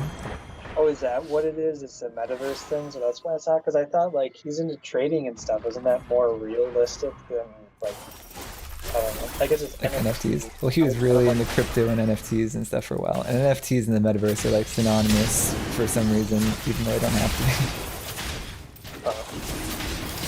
I don't know. The whole thing just seems bad. Like, this dude is, like, in his 40s getting roped into playing games. Just like, Yeah, I do feel bad. You know, Bitcoin's down. Well, it was breaking below 16K again just a second ago. And my friend's like, oh, I'm gonna buy more. I'm like, it's such a trap to like, oh, it's so cheap now, right? Relative to where it's been. But like, dude, fundamentally, Bitcoin is worth zero. So like, I don't know. I was just gonna say, even as an unlearned person, it's like, what's the fundamentals of Bitcoin? Right. Like, don't worry, man. I've got a lot of bigger fools behind me in line here. Surely I'm not the dumbest person on earth. Someone will buy it for me for more. That's why all these Ponzi schemes go to zero so fast. It's like boom, like just straight to zero because all of a sudden there's like no one wants to buy it, right? And when no one wants to buy it, that's all it has. Like there's no other narrative you can give. It's definitely not inflation hedge or any of that bullshit. Like that was all disproven.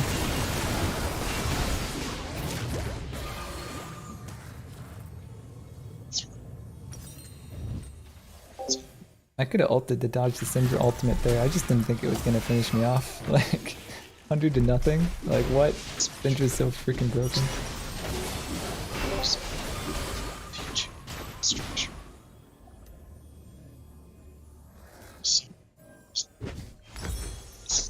Wait, are you watching something about that NFT game?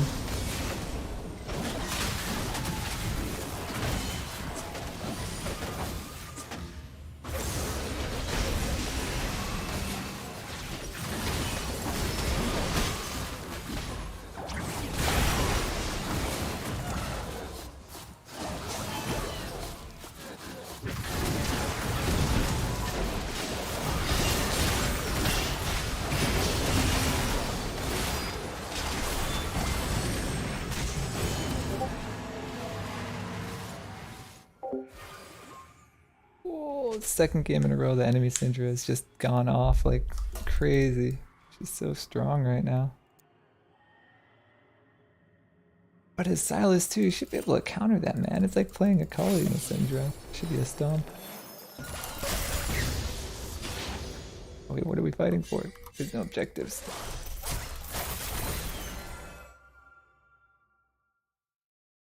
Next up is Baron.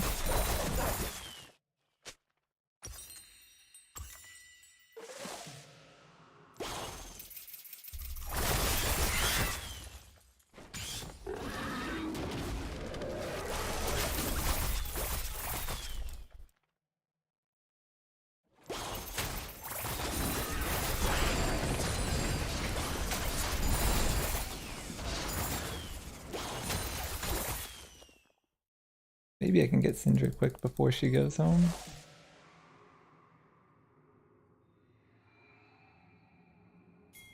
Nah, I think she's already gone. Yeah, she's already back mid.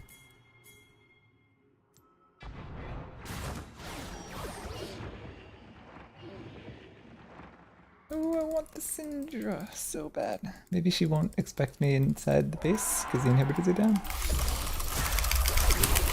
Wow, okay, I didn't even need to ult. That's the Lich Bane power. This guy's dead.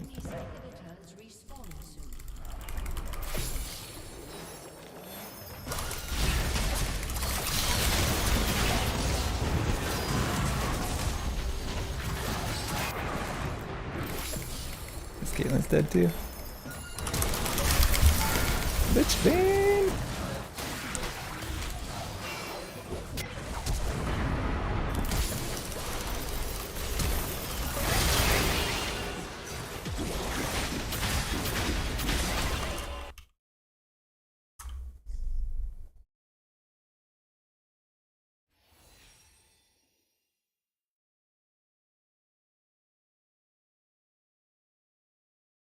Bitcoin had 2 pumps though. It had the 2018 pump and then it had 2 pumps in 2021 or whatever.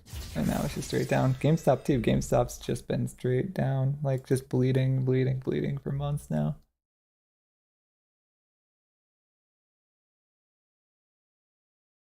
In GameStop you can have short squeezes, right? But there's no short squeezes in Bitcoin.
Diablo 4 interview about what open world means for Diablo 4. Now, this is a question that a lot of people have because Diablo 4 does seem like it's taking on some of the Diablo Immortal style where like you're out in the town, you're out in the world, and you see other players. I think this is a great idea. I think Lost Ark does it, it's great. I think Diablo Immortal does it, and it's great. It's actually super good. There are a lot of bad things about Diablo Immortal, but there are a few good things. And I think that the open world interaction and seeing people in Old Tristram and stuff like that, that is awesome. So I hope that they make open world Diablo 4 really mean something. However, Working now. Nice.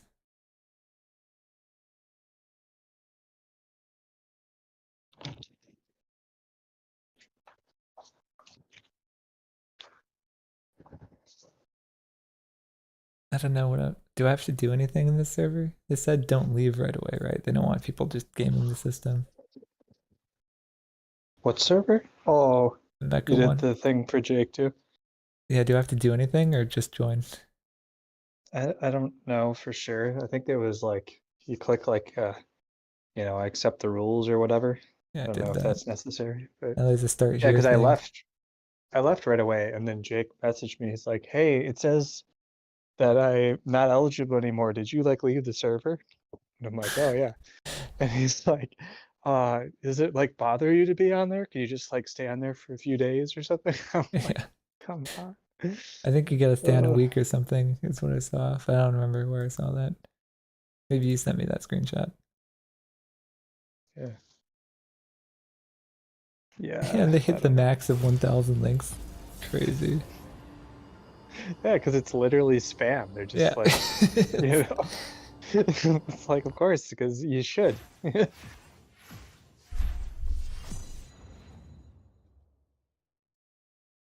Oh man.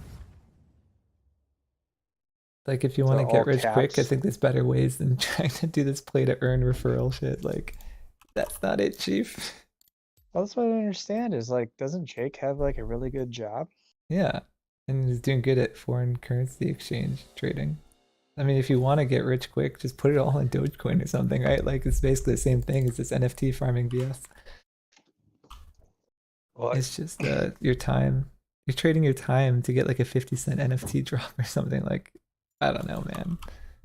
It's like my mom clipping coupons. That's what these airdrops are. It's like, yeah, great, you saved 50 cents, but it took you how long? well, it's worse than that. With a coupon, you know that you're only saving 50 cents. With these things, you don't realize that you're wasting your life. It's terrible.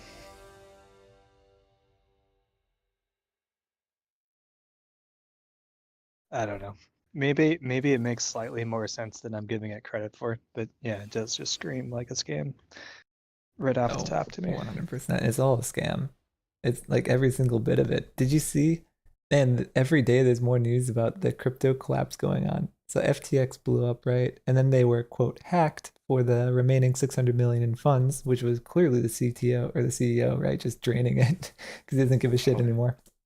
And now it turns out, so now BlockFi is blown up because BlockFi was keeping their funds on FTX. And now, not only that, there's two other firms that are freezing withdrawals. And not only that, but it turns out they were all like quote unquote backed. Like, oh, we have the assets to back up customer deposits, but they were just sharing the same assets. They kept all being like, oops, I accidentally sent $10 million of Bitcoin to another exchange instead of our cold storage. My mistake. They sent it back. All's good. But it turns out that this was happening over and over between a lot of exchanges right before they have to report to the auditors their holdings. So it's like literally you have 10 exchanges all claiming the same like 10,000 Bitcoin as the backing for customer deposits. Like it's so bad. So their whoopsie was really so that the other exchange had some extra cash to Yep. show that they had their shit backed up. Yep, to put on the books for that one day, and then they sent it back. Like, holy shit, gosh. this is so bad. And it's like, well, of course it's bad. You have literally no regulations. You have all the like shitty incentives from 1980s Wall Street, like 10x because it's global too. Like, oh man. But yeah, now it's like I think there's 5 exchanges now that are blown up. Like 5 really big ones too, like Huobi, and FTX is the second biggest in the world, biggest in the United States by far, and hands down the biggest for institutional investors because the CEO's dad like works for the SEC or something, and they always said, "Oh, we're compliant, we're compliant, we're compliant," but it doesn't mean shit when you're headquartered in the Bahamas, and I don't know, like you can just get away with whatever. That's crypto for you. Apparently, the auditors they had, their website claims that they're like proud to be the first metaverse audit firm or something. So like when they audit you, it's like done in the metaverse. They have like a virtual office. It's like this is the dorkiest shit I've ever heard of. Like what? Well, you could put in your Oculus for me so we can review your 1099 here. It's like what, bro?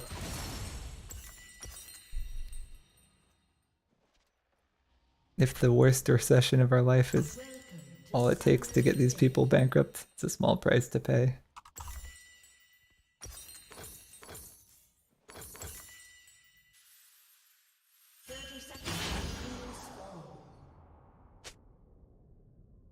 Yeah, if you're farming the NFT stuff, you may as well just do drop shipping. I don't know.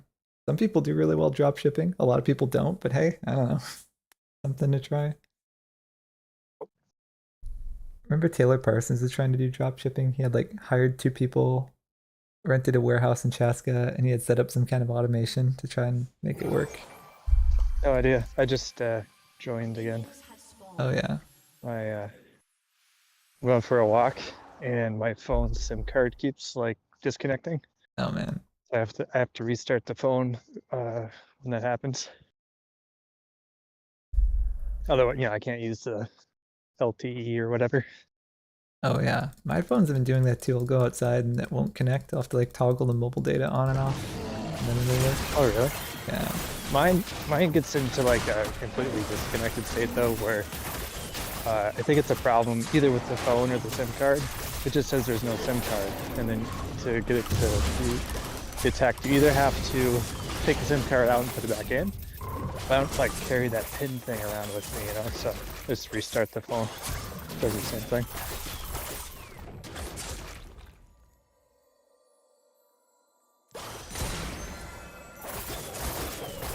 And it's definitely becoming winter though. Chilly. Yeah. Dude, it was so warm here when we got back from Italy. It was like 80. And even yesterday it was still really, really warm. But today it's a lot colder. Yeah. It's like 20 degrees here. Dang. Which, isn't that bad, but it's a little bit jarring because, we had like 70-degree day like less than a week ago or something.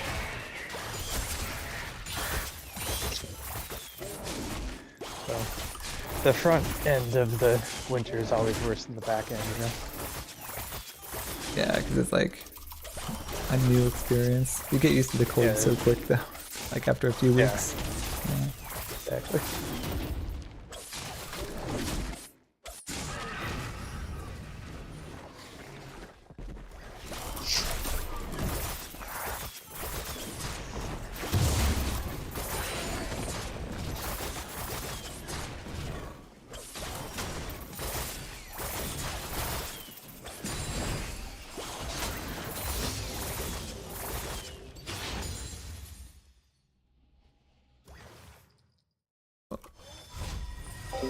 Well, we went home, so I guess we're not contesting that. That's okay.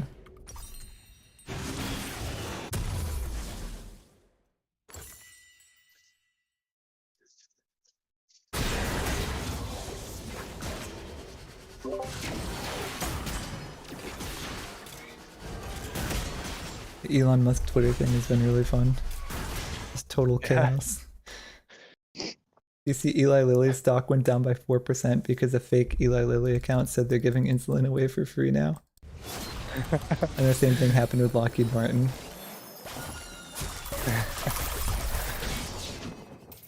So dumb.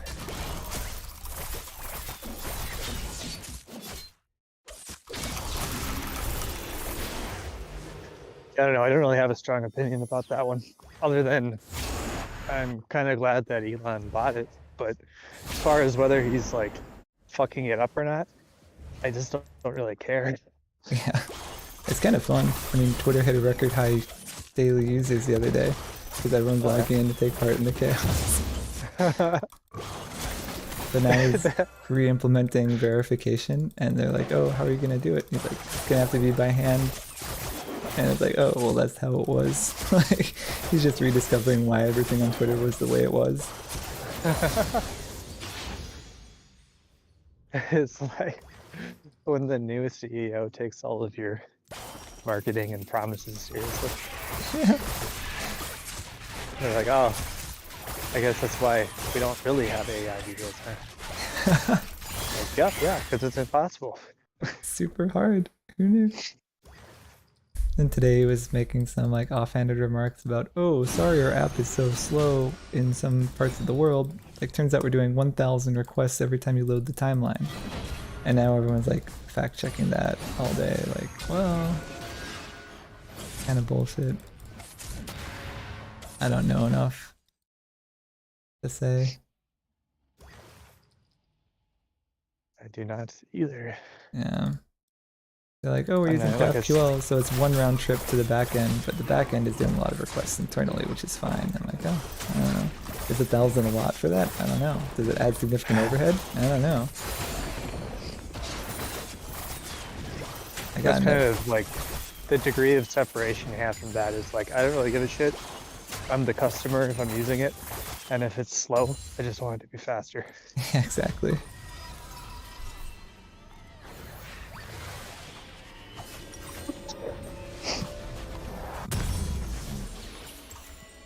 I got in an argument with some people on Twitter about GraphQL. Like, "Oh, you can't do big scale without GraphQL." I'm like, "Dude, I was at Amazon for a year and I never met anyone or any service that was using GraphQL.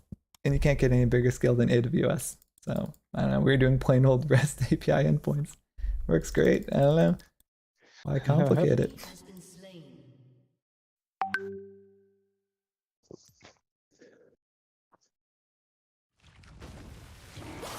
I want to get the all the cross references sorted out because it would be super easy to graph a document with that graphing library I found. Yeah, that would be cool. Like dead simple.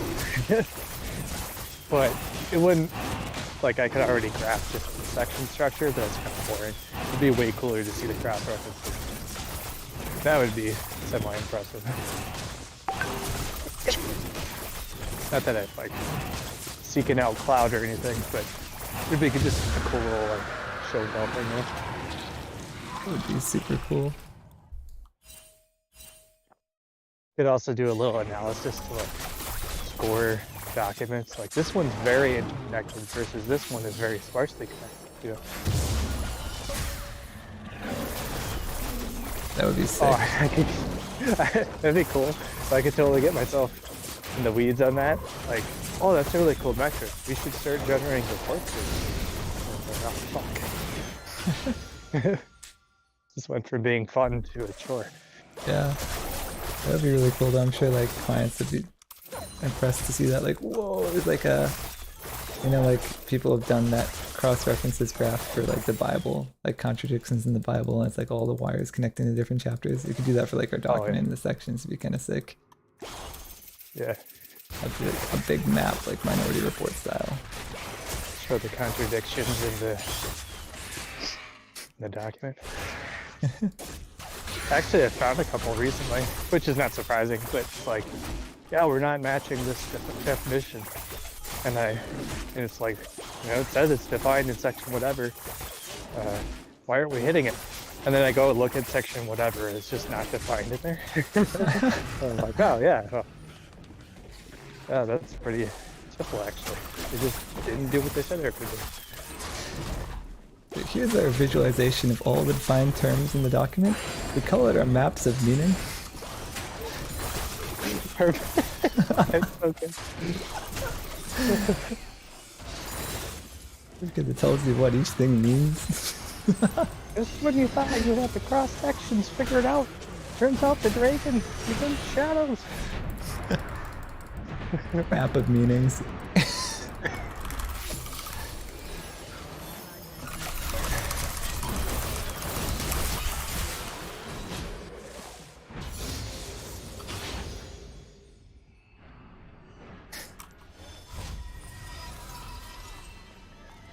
What's this little This is our circular L part over here? hierarchy. What's the L stand for? Lobsters. What's this little circle part in the graph over here? That's the Ouroboros! You don't want to fuck with him!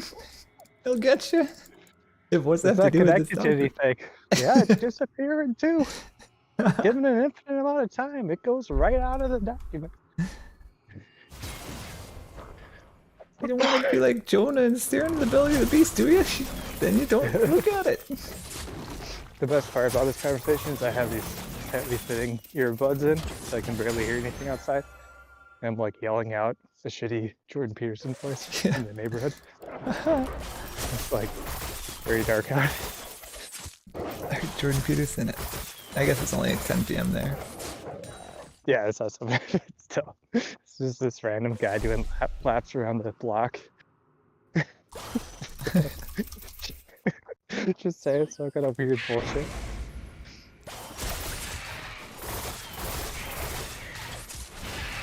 Oh man.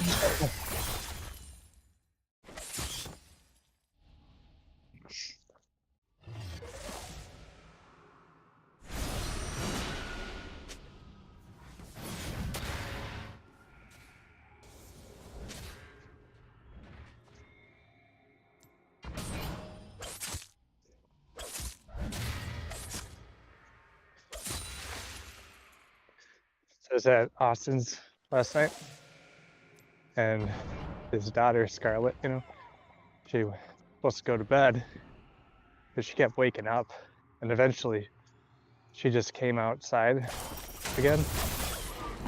Just being all rowdy or whatever, you know. Yeah. And they were trying to be like, hey, it's ready for bed again or whatever. She's like, no. And so she's got this like little tablet looking thing, and all it does is you can draw on it. If you press a button, it clears it out. So it's like a mildly high-tech Etch-a-Sketch. And so she gave that to me. She's like, you draw, you know, or whatever. So I drew her bedroom with her bed, and I'm like, yeah, is this where you're gonna go to bed? She's like, yeah. I'm like, okay, well, you should probably go to bed then. And so she took the tablet thing that I drew, and she put it down on the couch. She put a blanket over it and a pillow under it. So she put that to bed. And then she put me to bed, and she put her mom to bed. And then they're like, all right, no, you're gonna go to bed too. She's like, no. It's just hilarious. I'm trying to implant into her mind, like, yeah, you're gonna go to bed, right? Didn't work at all.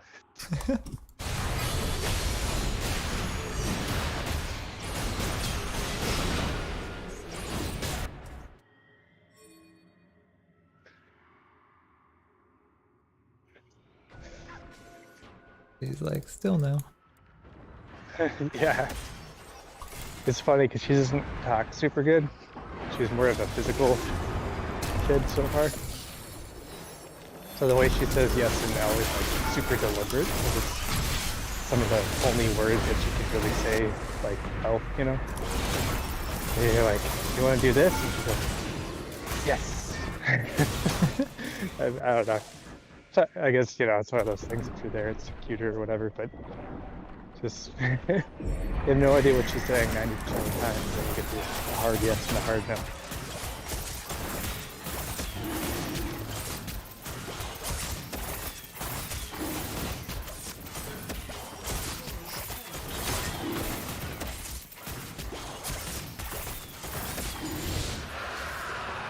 Yeah, I played the Switch, like current version of Mario Party with Austin, and they have a cool mode where the map isn't like directional, and it's also not linear. Like there's multiple squares next to each other, like in big areas, and there's like, I don't know, the different maps must be different or whatever, but you're, you know, still trying to get stars, but you have to roll the dice and move around the map to like collect coins and land on the special spaces and stuff. But you have to move the amount of squares that you rolled.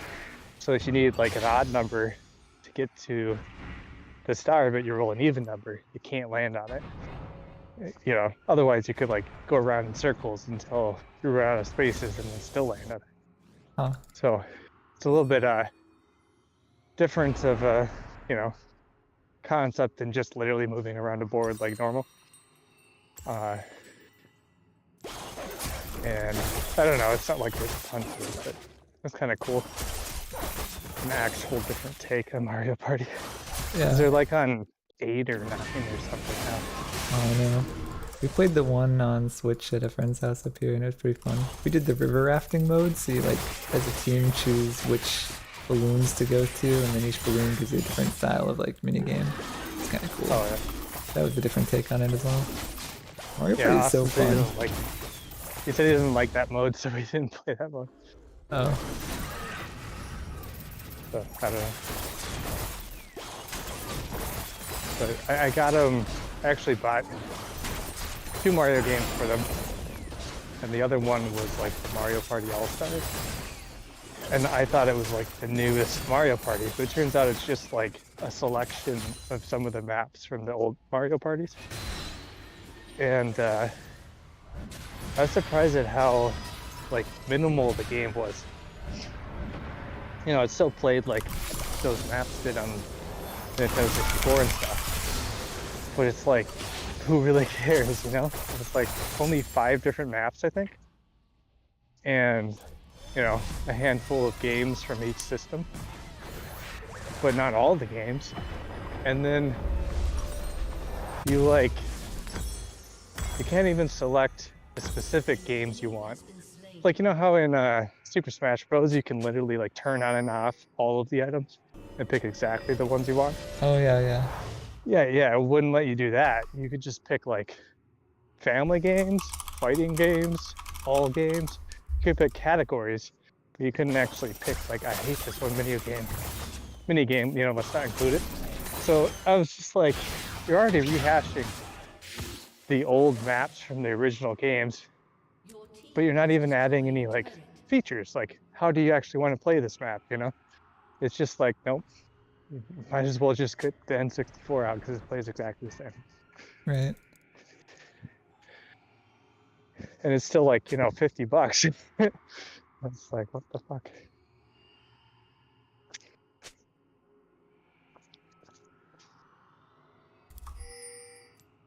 I don't know. Maybe I'm just getting older or something, but I feel like a few of these Nintendo games that I've played here and there. I guess I'm also thinking of Mario Kart 8 he has. It's like an okay game, but I don't remember the specific things about it that I was complaining about. But you know, it's just like little things. Oh yeah. You have to pick 4, like a full circuit of 4 races that you're gonna play, like the ones that are just pre-made, and you can't select, let's just race on one track, or like how many laps. And I'm just like, it's like basic shit. Why can't you just change the number of laps, you know? And, you know, half the tracks are from the old games still. So it's like,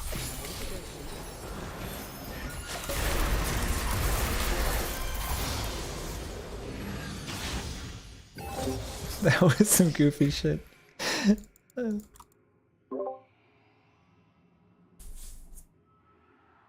don't know. I think a few of these newer iterations of the Mario franchise really are just catching. Yeah, I think so.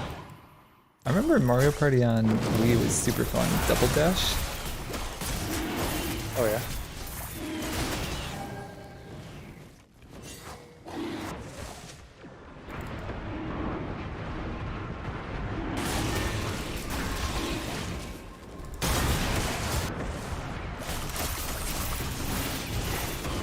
Oh my god.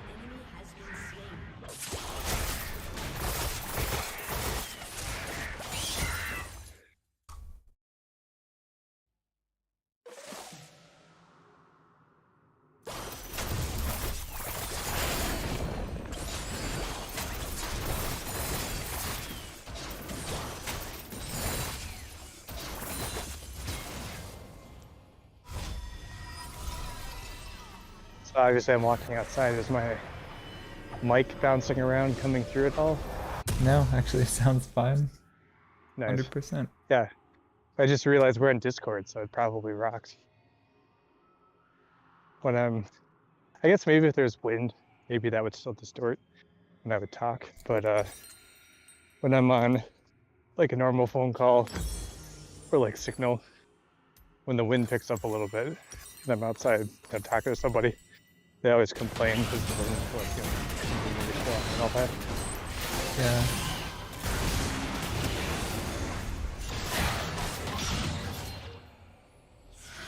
No, it sounds good. Those are like your $60 earbuds, right?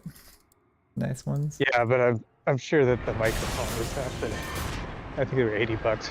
I'm sure that's not the $80 part though. Yeah. But, I don't know. It must sound good enough. Yeah, it sounds really good actually. I'm kind of surprised the difference between like mod mic and wired headphone mics. Like a lot of like fancy streamers will just use that like basic ass mics and like do just fine with it. Oh, I can't believe I think kill him. I think Yeah. I don't know. I think it depends both on the software and also the hardware, like maybe the brands or something. Because my mom has some, $80, $100 headset that's supposed to be noise canceling, and it sounds like absolute ass. And same thing for me. When I got this job, I was like, oh, I better get a good, I want to get a good headset. I think at the time you were like struggling indoors because you figured out it was like underpowered or something. You couldn't link to the USB hub. You had it like connected direct or something. You remember that? Yeah. Yeah, I remember that. So I was all thinking. I think because of that, I was all thinking like I should get a really good sounding microphone. So I bought an $80 headset, and it sounds like complete ass. And I'm like, what the? And literally, I still use the microphone array on the laptop because it just sounds better. Yeah. Dude, the macOS like microphones are actually pretty good. Or like the MacBook ones. I was surprised. I'm like, wow, this is like, I mean, it's not amazing, but they're like solid 80%. Like, I don't know. Well, yeah, and when you couple that with the better noise suppression on Zoom, just like Discord, that fixes the 20% that doesn't come through good.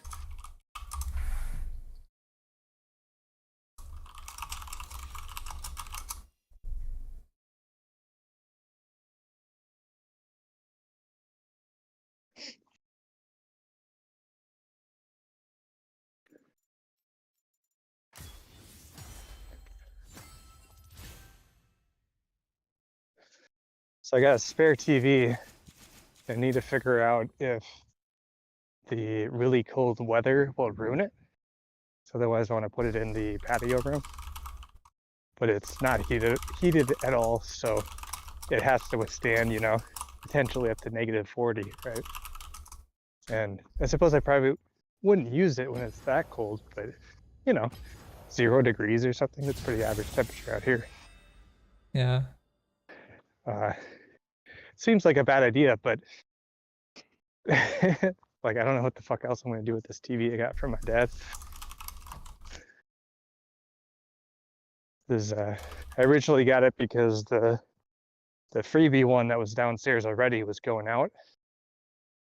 So I told my landlord about it, but it's like you don't expect a free TV with your place, especially I got a pretty cheap deal.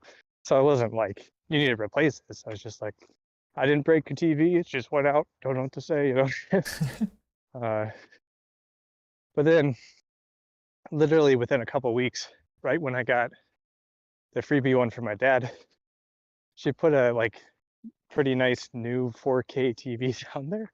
And I'm like, well, shit, this like kind of clunky old 1080p one I got from my dad doesn't look so good anymore. So now I just have this like 40-inch, it must be bigger than that, like 50-inch TV, something like that, leaning against the wall It's like, what do you do? She's got one in her bedroom, in her living room, and technically this one downstairs as well. Like, at a certain point, you max out on TVs, right?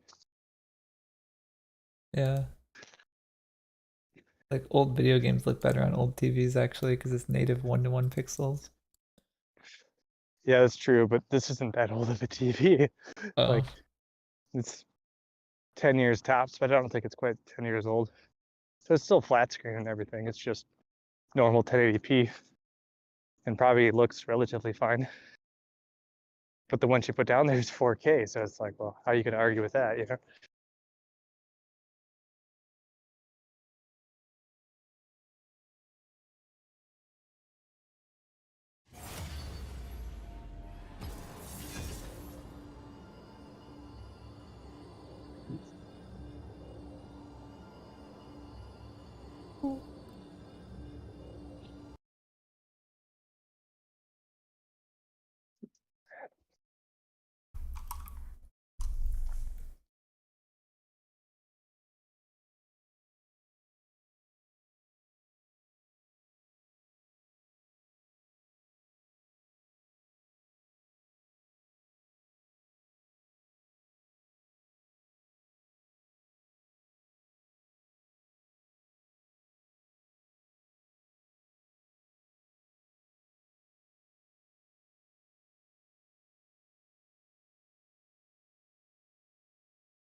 and I've seen this viral video from Canada of this like a guy who's on social security or whatever, $1,200 a month, but it's not enough to cover his rent.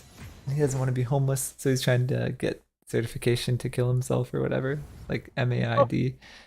And like they're just interviewing him. He's super normal about it. Like, yeah, I wouldn't last on the streets at my age, and I just don't want to be a burden on anyone. So I'm just gonna hope I get approved for it. He's apparently need 2 independent doctors to approve you. He's got one. He's hoping he gets the other. Holy It's a shit. weird thing to just look forward to like your own death like that when there's nothing wrong with you. Like if you have a chronic illness, right, and you're in pain and everything, then sure. But like this guy's just an old guy, and his Like, he pension's not doesn't even even that bad. have chronic depression or anything like that. He's No, just he said straight he up wants like, to live. He's just like, huh? It's like, he's just useless to society, so he's gonna I know. unburden society of himself. Yeah, Wow. I'm actually so against medically assisted suicide unless it's like a chronic illness or something, because it opens the gates to this. Like the people in the thread were saying, yeah, it starts with this guy, right? And then eventually enough people are doing it where it just becomes socially, the thing you're supposed to do. Not like if you're depressed or you're unemployed or whatever, society's gonna be like, and you're still around? Like, come on, man, what are you doing? Like, it's like kind of messed up. You're gonna be like guilting people Dude, into killing themselves eventually, right? It's basically how it's gonna go. in the economic sense, you're lowering the base level below literally living. Where it's David like, works in a senior care facility or whatever, so he's like, yeah, good riddance. what? Overpopulated? I mean, it kind of is, but population's also declining. Like birth rates are negative in all the first world countries, right? We hit World's not 8 billion or overpopulated. whatever. Yeah, we hit 8 billion, but I think they said that's like the peak. Like the next generation is going to be way smaller than this one. Like the Earth has a certain fixed carrying capacity. We're not just going to expand forever. That's true, but I don't think that's why the population's leveling off. Especially in America, we have plenty more room. I don't really know the specifics of Europe. Maybe you could make a case for it getting crowded there or something. But the more people we have, the more it enables. Like, think about all this. Like, even though half of it might be bullshit, all the startups and stuff. Like, you can't have a bunch of random ass startups if you cut the population in half. And now all the smart people you have all have to be working in actual productive stuff. There is no room for startups or whatever, right? If you Yeah, want the same level of tech and all that we have now. right. What's kind of messed up is the whole Eh, economic system is based on population growth. Like you need the new young people to be paying for the old people. Like that's the whole That point too, about yeah. growing the national debt is like, well, we can have more people later, better technology later, we can always pay it back. But like, Yeah. oh man, if that stops being true, I don't know.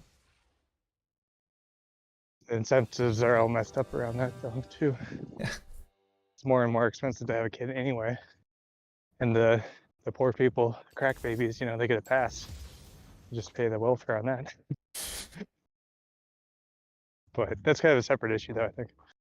In general, you know, the amount of people we have, then most of them maybe aren't like maximally utilized, like in the third world countries, etc. Like if you're, you It know, doesn't have to be in though, a as long as the top 1% of people filter into the roles they need to be in, and then like technology just advances faster, right? Like give more chances at an Albert Einstein if you have more population. yeah, Yeah. you're Actually, rolling the like dice more on good outcomes, and then also, you know, maybe I'm not arguing that it is baked into the system, but it could be that it is baked into the system that you're going to have 80% of people are poor, you know, or whatever the number is. So like if that's a given, then to have the number of not poor people, and maybe poor is the wrong word, but you know, developed, civilized people, whatever you want to call it, you know, to hit the number that we have in order to have all the things that we have today. Maybe that is the ratio, you know. yeah. And I don't think it is because people are in gigantic numbers over the last century or two moving out of poverty, right? So it's clearly not a fixed ratio or anything. But yeah, I don't know. I think more people's better. I don't Yeah. think we've come near the limit.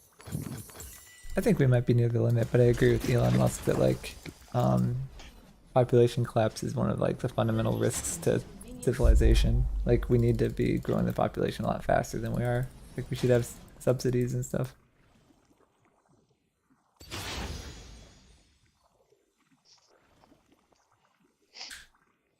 Maybe a more gradual pace would be more reasonable. I don't know. I think Let's it's just slow it something that's down. going to naturally happen. I think it is slowing down though. Like I really don't think population is going up exponentially anymore. Like isn't it leveling off? Minions have spawned. I think it went up so exponentially because we solved a bunch of critical problems in the Right. And then you go to a or new the 18th plateau, century. right? Yeah. The carrying capacity went up by a fixed amount because of the industrial revolution, but now we're just I at the don't next think it plateau. was. I don't think it was just the carrying capacity. I think it was the uh, number of viable children.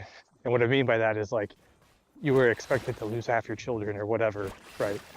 And now like the number of kids that die in childhood are like extremely low compared to the past. Like you know, the life expectancy went up from like the 30s or 40s to 85 or whatever, right? Yeah, But that too. that wasn't across the board. If you made it to like your 12th birthday or something, you were projected to live into your 60s not so long ago. Yeah, even in It's like just that, ancient Rome and stuff too. Yeah. yeah, so it's just, not that I know all the hard facts about it, but to a degree, it's like infant mortality. And then just even like, you know, I mean, imagine breaking your arm 500 years ago versus today, you know? Like Right. it's a run at the mill to get something like that fixed today. Back then, it might be like maimed for life and be on the streets and die impoverished or something. Who knows? You know? Yeah.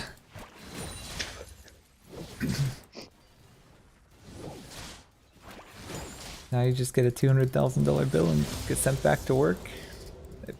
Back to KFC, peasant. It's not harsh enough. Should go back to the mine.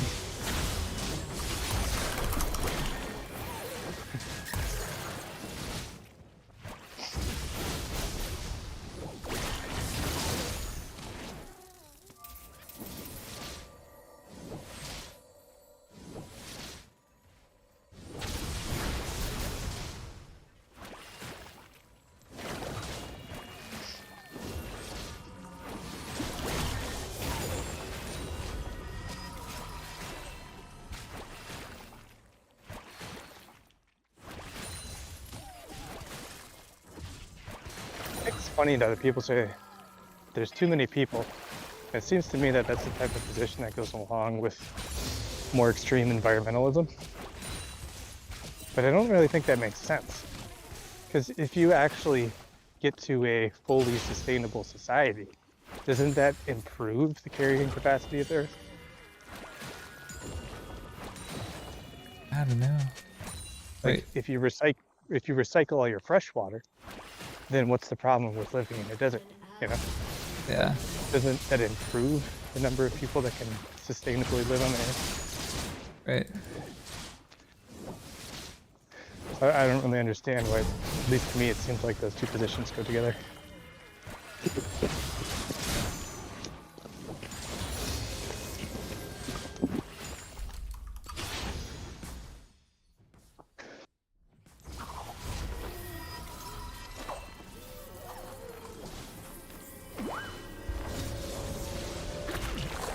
Imagine being the aliens looking down at the Earth, and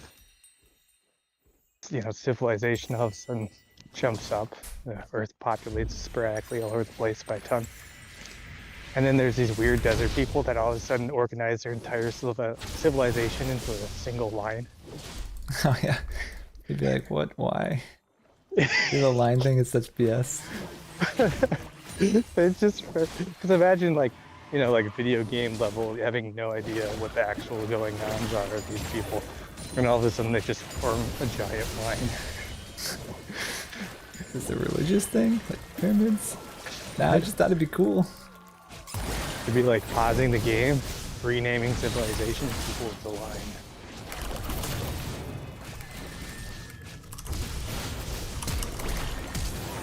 Aha.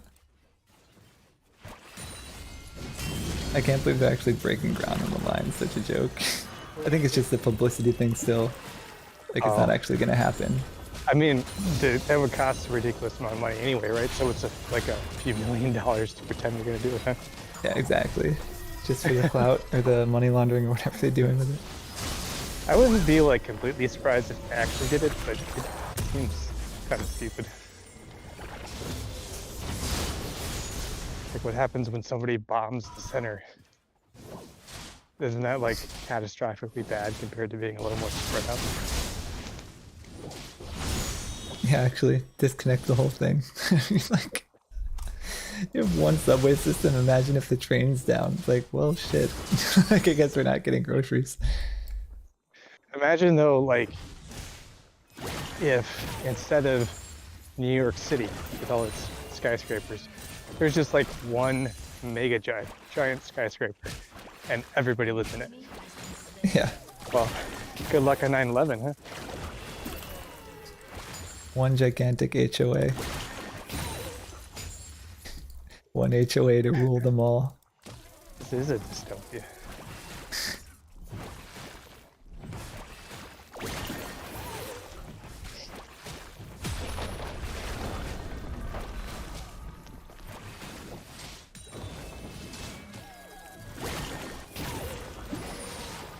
Speaking of that, I think somebody's burning some funky shit in the fire pit. It's hanging in the air.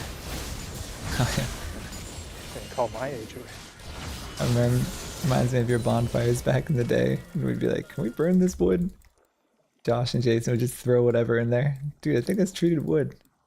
They'll just go and like snort it. It's like, okay, dude.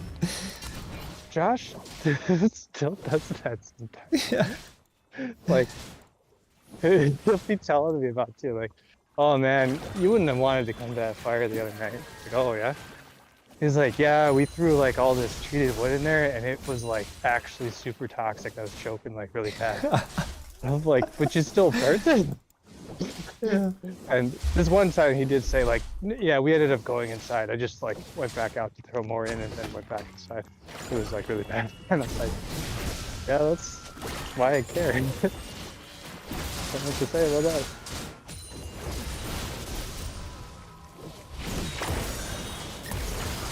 There was one time though, I think I was trying to build like skateboard ramps, and your mom was probably legitimately looked bad, but your mom specifically thought it looked terrible and wanted us to take it down. And I guess my mom just didn't do anything about it. I think she did like mention it to me, but she didn't really like, cause anything to happen. She just basically complained about it and then did nothing. So at some point, your mom was like, "Can I just take that down and burn it?" And my mom was like, "Yeah, go for it." So I come home one day and the skateboard ramp that was half built is gone. I'm like, "What the hell?" Like, oh yeah, just told Kirsten she can burn it. Oh, what the fuck? And then I go look, and it's all that like glued together chipboard stuff, right? And she's just burning it in a big pit. And it's like doing the same thing, hanging it low in the air.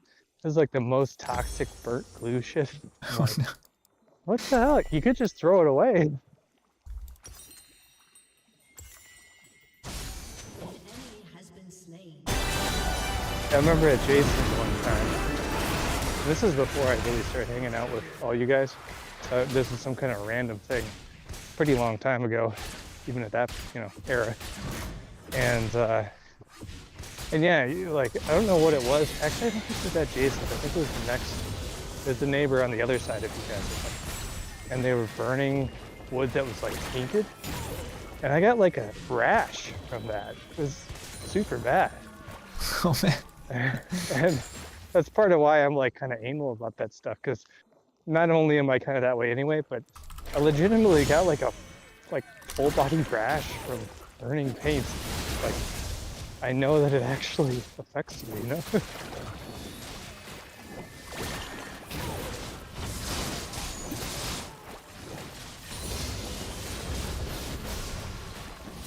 I hung out with a friend from high school a few times, kind of in the beginning of the summer. He's got a house out by my brother. So I was like, "Oh, you live over here? Yeah, come hang out a couple times with her." But we were just burning shit in this fire pit, and he's kind of the same way, bird, whatever. But he's like kind of a bothead, and I don't know, just that way or whatever. And he was telling me, he's like, "Yeah, I think, people talk about recycling and stuff, but if we just burnt everything, I think that'd be just cleaner. Then you wouldn't have to like take it." And I'm like, I don't know about that one. I like cardboard, maybe. But I think like, burning plastic and shit in your backyard is probably not more environmentally friendly.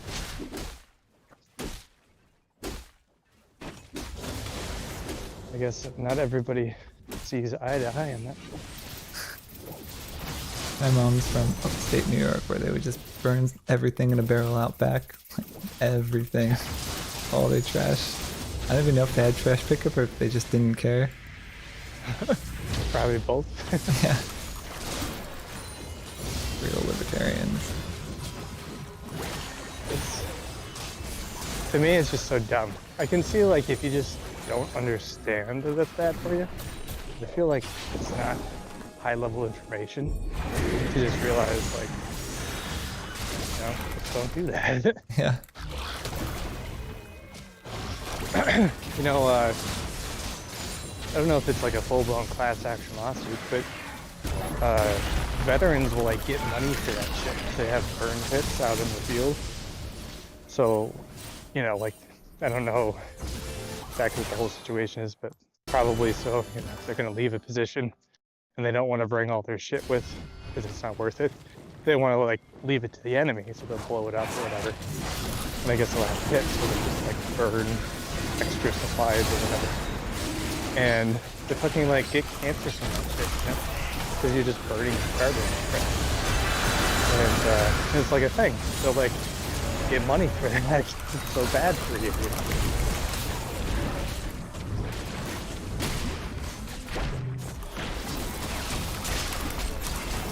So that's my deal on burning garbage. Don't do it, kids. Yeah. All the 3 viewers or whoever's watching, don't bring your garbage. For all the multiple browsers Alden has open. Yeah. I think it's Alden and David. David's a friend from back in Mankato. We served in the Walmart Marine Corps together.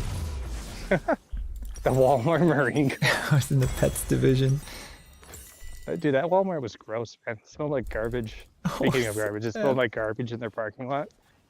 And I thought it was just a college town, Your team and has that's why. destroyed But I started going to Cub when we lived there, and like Cub wasn't like that. I know. It didn't smell like garbage. I'm like, dude, Walmart sucks. I think Walmart's where all the college kids shop, and then all like the regular people who live in Mankato go to Cub. Oh, Like all the moms. yeah, and that's probably true. I don't know. Because I remember you guys were saying how like Cub's more expensive, and I wouldn't shop at Cub, it costs more money, and blah blah blah. I'm like, I don't know, man. I don't care enough. It doesn't smell like garbage. And that Walmart was so badly managed. I don't know if it's just Walmart in general or if it was that one in particular, but jeez.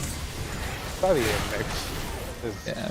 I mean, it's a giant ass corporation, right? It's not like they can standardize their staff that much across the country. So bad. That was a nightmare job. Like stuff was just always out of stock. They always want you to be stocking up your area, but like all the inventory is always off in the counts and the system and everything, and half their beepers don't work. That's probably the college kids just taking shit. Yeah, probably. They'll be like, oh, we got 50 in the back, and it's like, there's nothing in the back, or the back is just totally disorganized, like, it's all chaos. Oh man. Everything is chaos.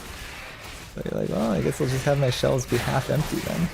And I notice it now when I go to other places to shop, I'm like, wait, half these shelves are empty. Yeah, that's just yeah, how it same. is. Yeah. I don't have the same experience of buying with that, but yeah, like the Target and Casket in particular seems bad. Like their shelves are always missing shit, and it doesn't seem to me like it's a. I mean, it could be, but I don't think it's like a stock issue. Like you couldn't get it in. I think it's like they just don't have enough people. Yeah, I think that's what it is, because they were constantly calling us up to cashier. They never staff any cashiers, so they're always calling everybody up to cashier, and then nothing gets stocked in the shelves, and it's like, just the worst system. Obviously, they're trying to penny pinch so that the cashiering lines grow as long as possible until it's like, okay, this is absurd. We have one lane, and it's like backed up halfway through the aisles. That's probably why it smelled like garbage in the parking lot. The food spoiled before they got out of the store. Yeah. Fine, nobody wrangled the carts. That was always like, oh shit. The cart wranglers never showed up for their shifts, I think, because it's like the most boring job or something, so they'd call us up to do that too. Wow. So bad.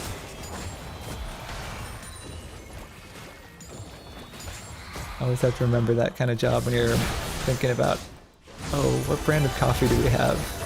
Like at AWS. Oh, generic brand drip coffee? I'm sorry, I can't do this. Like, dude, you could be chasing carts around the Walmart parking lot. You're like 50% right, but honestly, I don't know. I had that kind of attitude when I was the guy making the pizzas. Like, what are these fuckers doing around? I know. Can't put the pepperonis around to the edge, man? Come on. I don't want to count them either, but it looks like you actually have to. You lose stuff. That's the thing, though. Remember, like, that girl, was her name Crystal or something? And she sprayed cleaner on the pizzas when she was having a bad day. Oh yeah, I remember that. And it's like, oh, that's why those are like non-toxic and diluted to like unusable.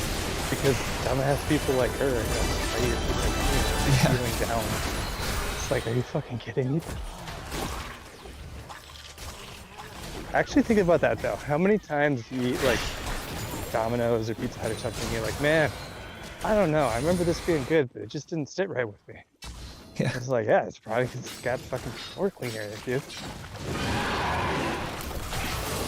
Right?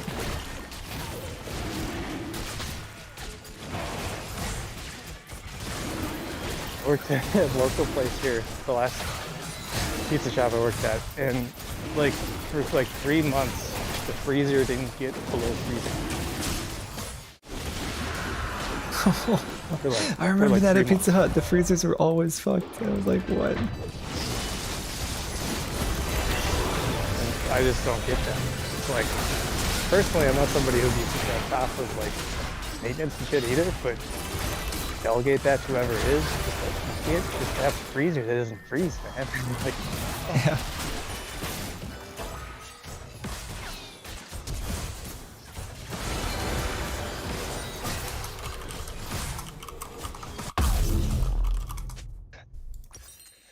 that'd be like 50% of what's required for the type of work that we do.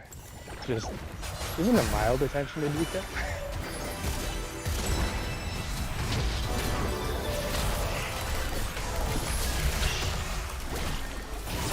I think there's like, maybe there's people who are reaching their potential, if they're like managing a pizza shop or something. But I think there's a large percentage of people that see working there, and when you kind of get older and kind of realize like, oh, they're still doing what I was doing too. That's kind of weird. I know. And I think a large part of that difference is the fact that they like, at least some of the people I worked with in the past, they're like completely content doing the bare minimum. Right. Even within the context of the job, not that they have like a bare minimum job, but like even at their job, they like, the pepperonis, they don't care to put them to the edge, and it's like, you're gonna place them anyway, so like it's zero effort to put them, do it right versus doing it wrong. So like, Right. why don't you just do it right? Yeah. And they just, can't be bothered. I don't know. 100%. I remember that at Subway too. I was like, oh, you actually don't have to do much to be like a really good Subway employee. You just have to like prep the bread on time. You gotta cook, not burn the cookies, right? Which is easy. Just set the timer to the right amount and take them out. Yeah. Has been destroyed. Dude, I ate so many cookies there. I would just make a dozen for myself from shifts. Like, oh, it's so good. You're like, but then again. Yeah, well, I mean, I stole all the time. Doesn't mean it wasn't a hard worker though. I just ate a lot of cookies too. I made for it up in man hours, hard labor. Honestly, I mean, when you're working double shifts because other people aren't showing up or calling sick or whatever, That's kind of true. like I need cookies to get through this double shift too. It is weird how you like start to justify stuff like that. It's technically feeling, but then at the same time you're like, I'm working super hard. I don't have time to think about like when I'm gonna eat. What's one cookie? You start to understand Hitler a little bit. You're like, putting in all this work.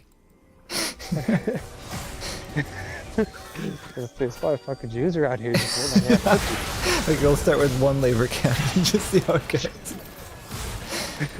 Just like 30 years later, you're like, this is for those cookies here. Let me have straight to gulag.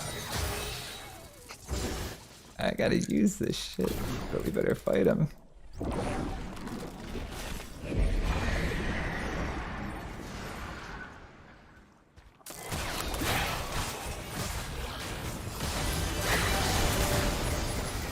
I was gonna start reading the Mother's Karamazov, because Andy's reading it apparently. But I don't know. I was like having my coffee and stuff, and I looked at it. And like, yeah, that's pretty heavy. Not today. Yeah.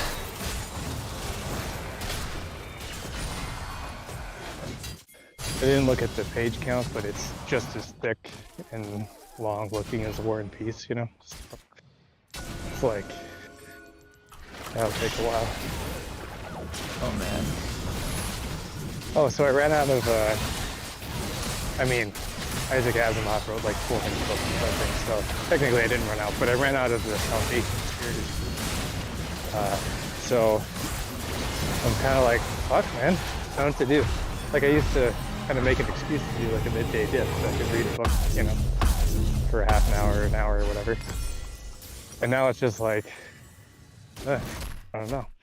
So I ordered the Library of Congress collection of what's his name? Arthur C. Clarke, I think. I have no idea, man. I'm so bad on authors. And Oh yeah, that's fine. Like I don't know either. I just looked up like, big science fiction authors, or whatever. It's like, and actually his name wasn't in the top 3, but I think he wrote books. He started writing them in like the late 60s or something. I think Asimov started in the 40s, and I think that's when like science fiction kind of took off as like the modern form. I'm not an expert on this or anything, but apparently he's a big name. So it's yeah, that's what it is. So he wrote the books for Scanner Darkly, and now I forget. It's like 4 or 5 of them that you're like, oh yeah, I totally know all 4 or 5 of those movies. So, yeah, I'm assuming this is good, or at least interesting.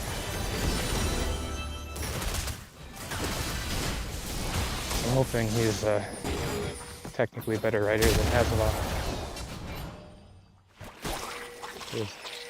Asimov is That's like okay. I don't know.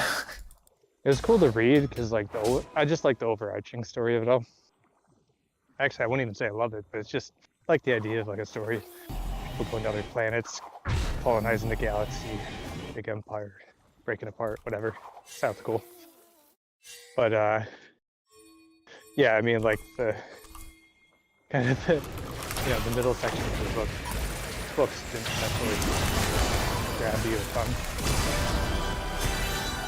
But I don't know. I kind of gloss over characters anyways, so.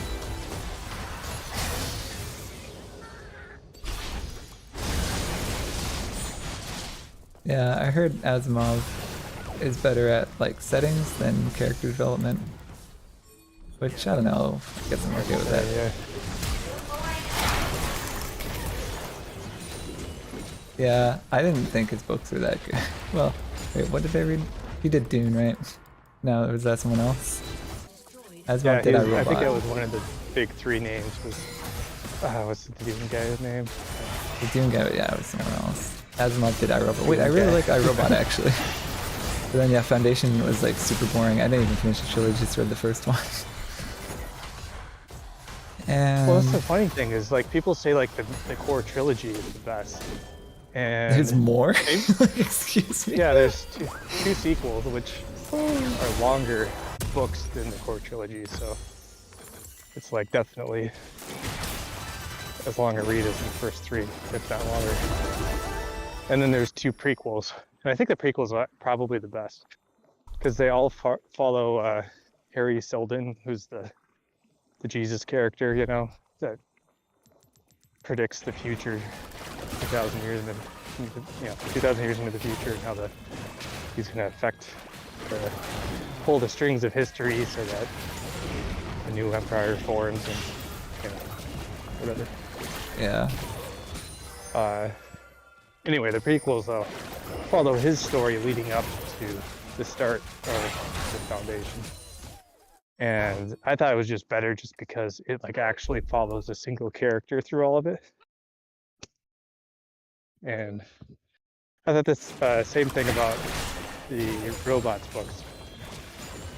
It's kind of like the first one is a collection of stories, like short stories, But then the second, third, and fourth books all follow the same couple of characters, more or less. And it just makes it more interesting because you can have like a personality that kind of tie the story too, Right.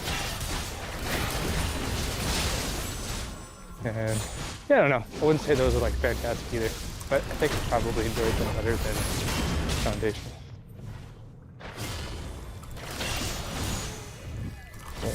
Yeah, I don't know. My main takeaway is I wish I would have read it when I was like 14, because I probably would have loved it then. I know. That's what I'm thinking. So many books I read, I'm like, I just like this because I'm 14 and I don't understand it. Yeah, it would be a lot more like ominous or something for robots, Yeah. Is he really a robot? Is he just a robot? Is he a man? I don't know. What's the meaning of life, dude? I know. Once you're 30, you've like encountered all those questions already on your own. I don't know. They're just not as like ominous anymore. Like I still don't know the answer, but like I don't know. It's just not really intriguing when you ask the question. It's like, yeah, that's a question a lot. It's not a novel ideal to wrestle with. Yeah. Probably good for teenagers to read that stuff though. Yeah, we should be pushing top, I feel like. Nice Baron. Oh, Baron's real soon. Guess we do that.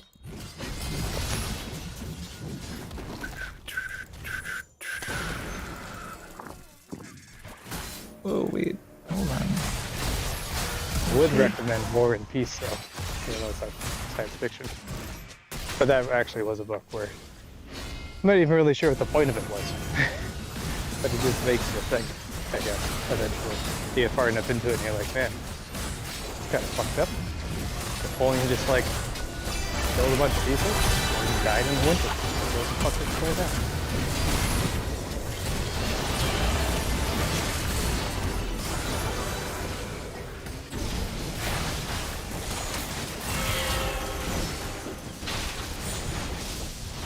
And you got Putin doing the same thing right now. And it's like, huh, I guess things don't change.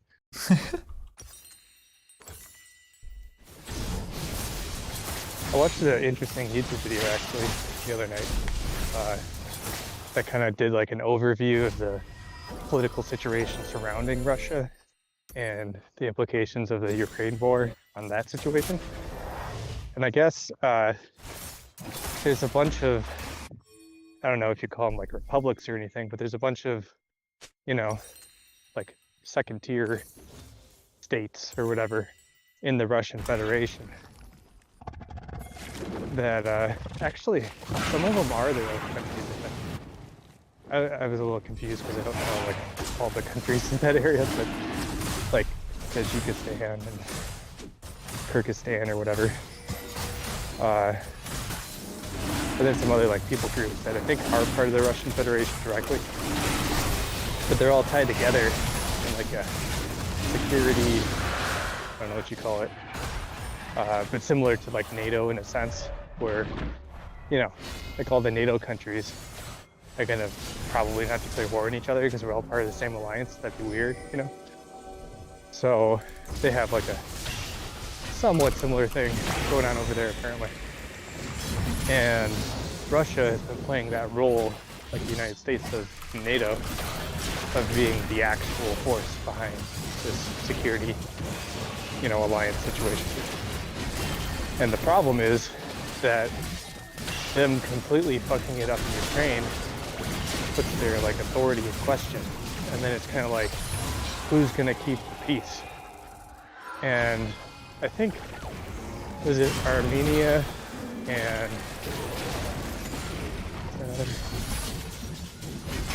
I can't think of the other, Azerbaijan, I think. Yeah. I don't know if they're still at war or what. Probably, maybe that got settled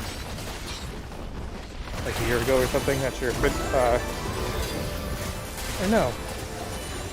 Because the Ukraine thing hasn't even been going on here, right? I think they had like, if they're not at war, they had like a little war going on. Apparently after Ukraine started.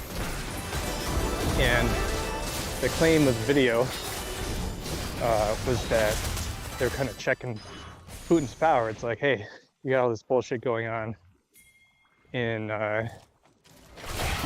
Ukraine, and you're kind of having a hell of a time over there. If you have the energy and willpower to deal with us over here, if I just want to take like a little hand from whatever the other country is. Yeah. Armenia. And, Or I forget which Anyways, one's allied yeah. with Russia. oh, I think they both are, is the weird part. They're both, this is what I remember from the video anyways, that both these countries are part of this, whatever they call that, alliance. Yeah. And so it's, you know, if Russia like really loses their position globally, it could lead to a lot more conflict in that region that doesn't even have to do with it.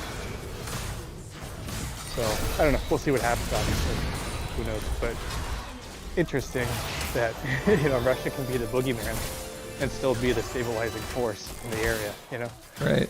Kind of like Saddam Hussein or whatever. Take them out and then ISIS comes in, you know? Is it better? I don't know.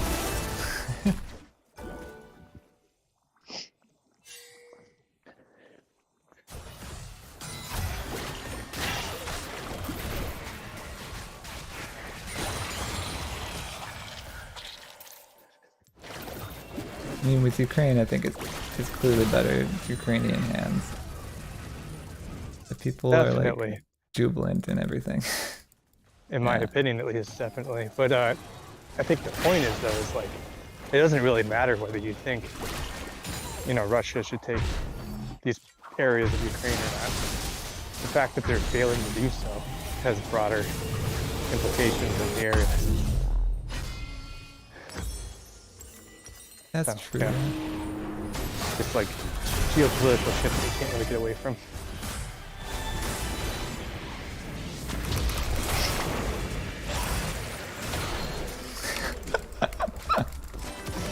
This is some goofy shit, man. Huh? This league game was just like melting everybody. Oh, I'm just Malzahar too, so it's totally unexciting. Just walk around and people just die. There's like this sweet spot in League to do the attack speed and attack damage or whatever Malzahar build, and it was like at least semi-viable. Oh yeah, I I don't remember know if that. it still is or not, but that was like dope. That was super fun. It's like, how's this caster like killing everybody? The spells aren't like doing that much damage. Got my minions, boys. 80 Malzahar. I remember because that guy made the video on it. Yeah. So maybe it wasn't even a viable thing, but this dude pulled off some games with it. It looked cool on YouTube. And I'm like, that's a strategy I can get behind. So I stopped doing my 80 carry Soraka builds. Started doing the Malzahar 80 carry.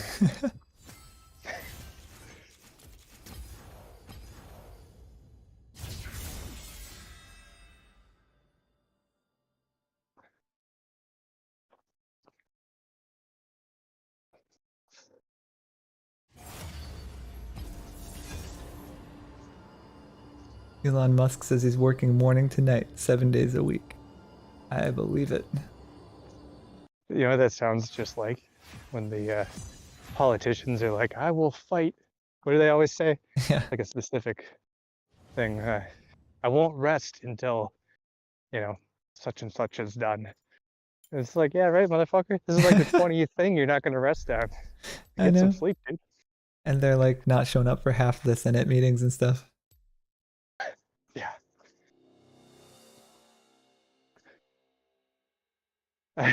one of those guys commenting on Musk, criticizing him, some senator, and Musk said something stupid back that was like not necessarily that funny. But then he follows it up. He's like, "Why are you wearing a mask in your profile picture?" And I was reading through the comments. Somebody's like, "Maybe because he just cares about health safety. He doesn't want to get anyone sick." And they're like, "Yeah, bro, you ain't getting anybody sick on Twitter by having a profile picture without a mask on." And I don't know, it's a stupid thing, but it's just kind of funny because it highlighted the like pure virtue signaling of it, you know, like protecting nobody by taking this picture and putting it on Twitter. But it's, you know, gonna keep it up there, keep up appearances. Speaking of that, though, actually, just today saw at least one person, if not two, wearing masks, and it's kind of weird because it's not just me anymore or anything. Like literally nobody cares I except for know. those people that you see, you know. I mean, if you're sick, it could be courteous if you're getting on like a packed train and you're not feeling well. Yeah, I mean, true. Maybe I'm not giving them the benefit of the doubt, but they just strike me as like that's not the case. Yeah. But maybe I'm wrong. I don't know. It is still like, I mean, we rode the train yesterday. I feel like 10 or 20% of people are wearing masks. Really. But like yeah. On the train I can get it if it's like packed. In the station less so, but there's still a few people. The station's pretty open air, like I wouldn't be as worried. You're not really right next to people. I think it probably just hit that equilibrium where while I quit early and got used to people just looking at me weird for not wearing one, I think we're at that point now where those people are just comfortable wearing it regardless of the situation. And they don't notice anymore people looking at them weird. And probably nobody does, you know. They're just like, oh, see, you know, been there, done that.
Man, this is such a stupid argument.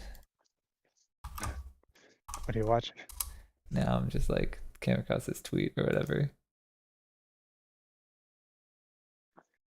But it's like, oh yeah, dude, if you have a house, someone's entitled to live in it. Like that's the dumbest argument I've ever heard. It's like, dude, if I have a PS5, you're not entitled to come over and play it, man. Like that's not how this works. How I many don't have people in one, the US and you don't do. have PS5? Exactly, it's the same freaking argument. Like, dude, oh. Plus, like, what if some of those vacant homes are like luxury homes? What, just because you're homeless, you get to live in like a mansion? Like, what is that? Like, dude, I'll be homeless right now. I'm moving to that guy's mansion next door. Dude, you don't know how hard it is to be homeless in these $1 million houses, man. It's like not yours, and you're living there for free. Hard life, dude. Struggle plus.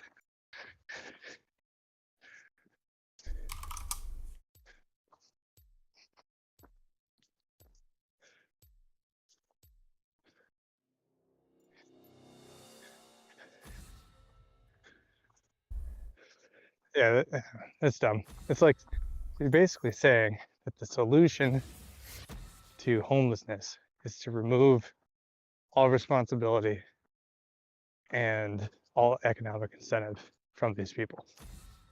I mean, I'm You're fine no building longer public housing responsible. from like build new houses, but you can't just give someone else's house to them, especially like if it's like a super nice house. You're just like, oh, sorry, dude, your house is on the market. We're moving some guys in.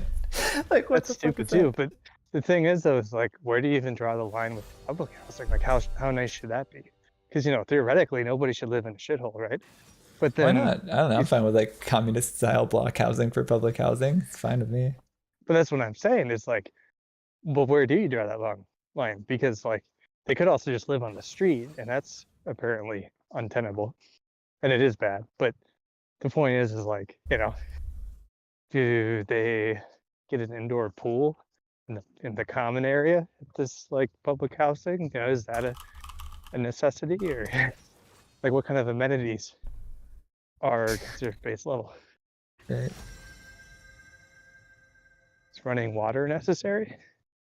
Kind of expensive. I don't know. I mean, they're not working, right? So they might as well use their free time to go get a pot, bring it up themselves.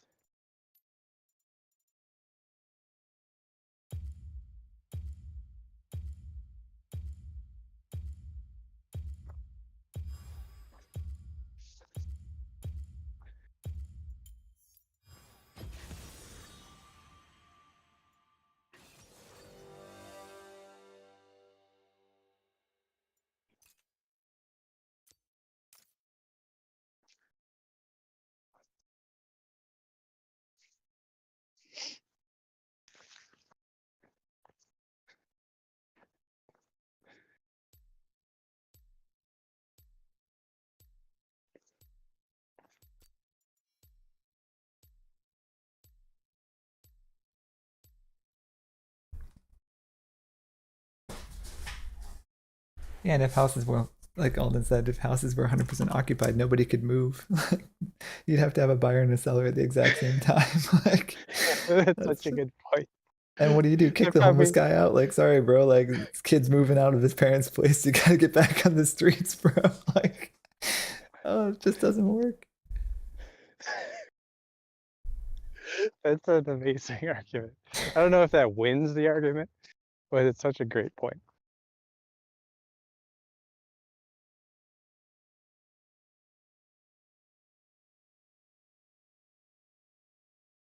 What happens when the homeless people, like what happens when you solve the homeless situation? There's no more homeless people.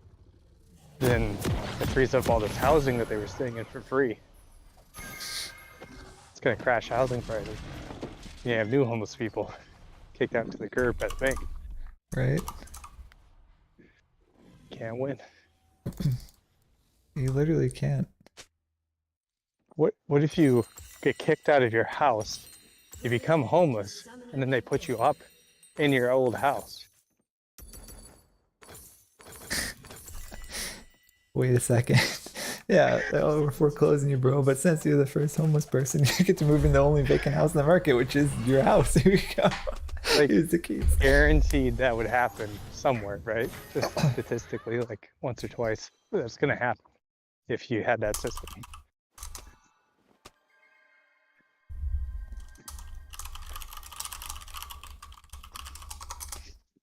So that in that case, it kind of shifts from like nobody should be homeless to Minions have spawned. nobody should have to pay their mortgage. Mortgages are unconstitutional, actually. Oh yeah. Why is that? I don't know. Let's put it in the Constitution. Put it right there. Well, that's the Twitter we all know and love. That.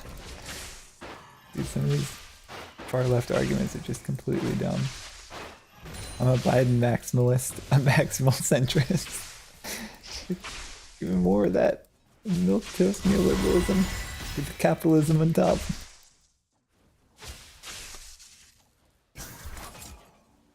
Can't tax me if I'm homeless, bro. It's true libertarianism.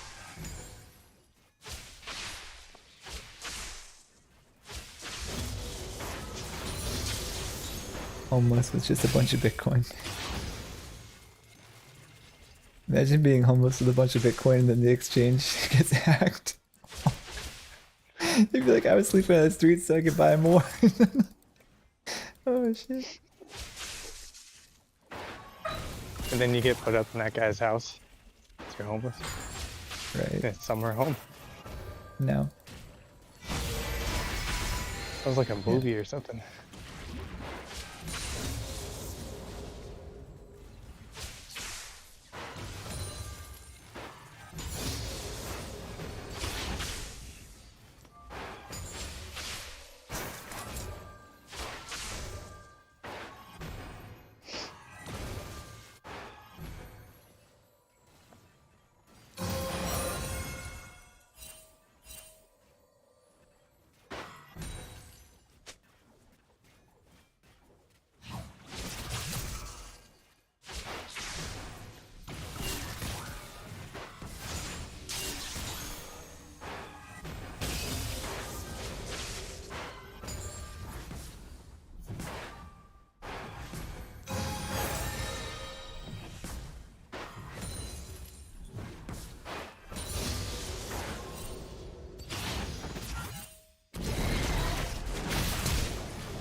An ally has been slain.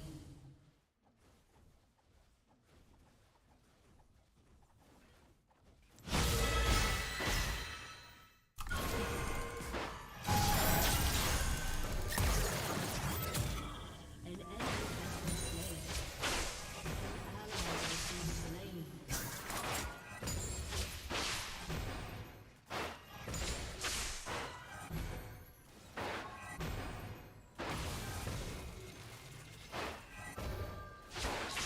ally has been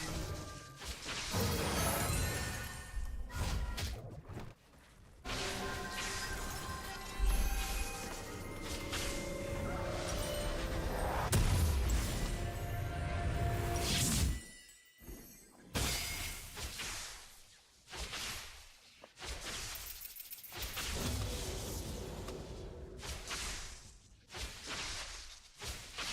So what do you think? Is it still a good idea to hold on to cash right now?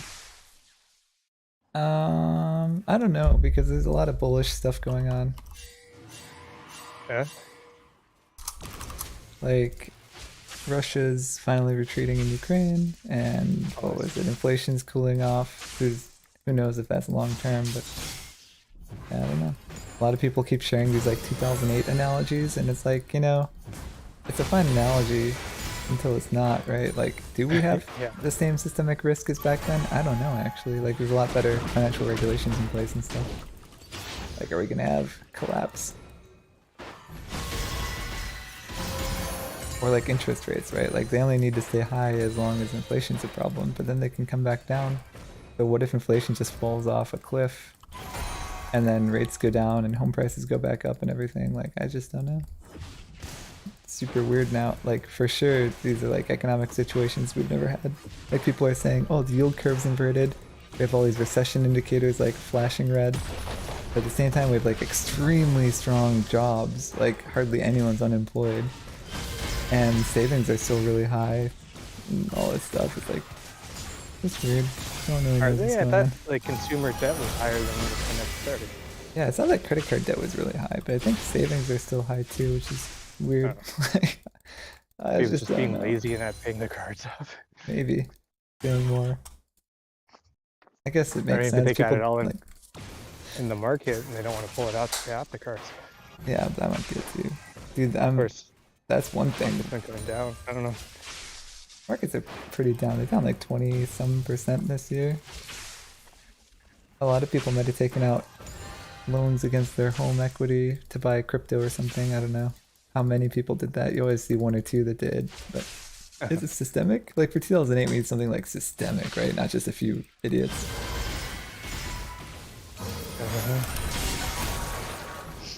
I mean, all I'm saying is when you print that much cash and just hand it out to people, it's not like a normal economic situation. So I don't know what that means. I just think that's bad automatically. Yeah. But whether or not that causes like a recession or not, I don't know. I just wouldn't be surprised if it catches up with us.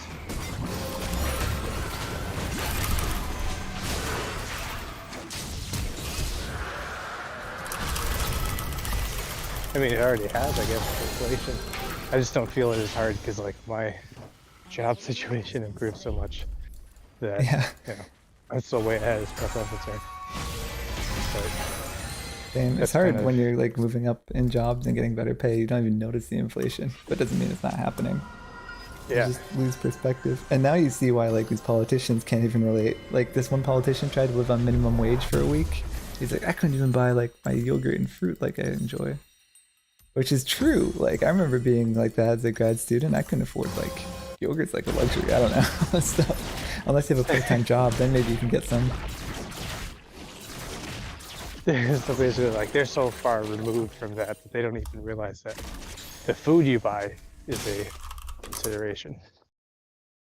Right? Man, I can't even remember that. I mean, I guess I still do because I'm not gonna like get DoorDash every single day. Yeah, But I don't know.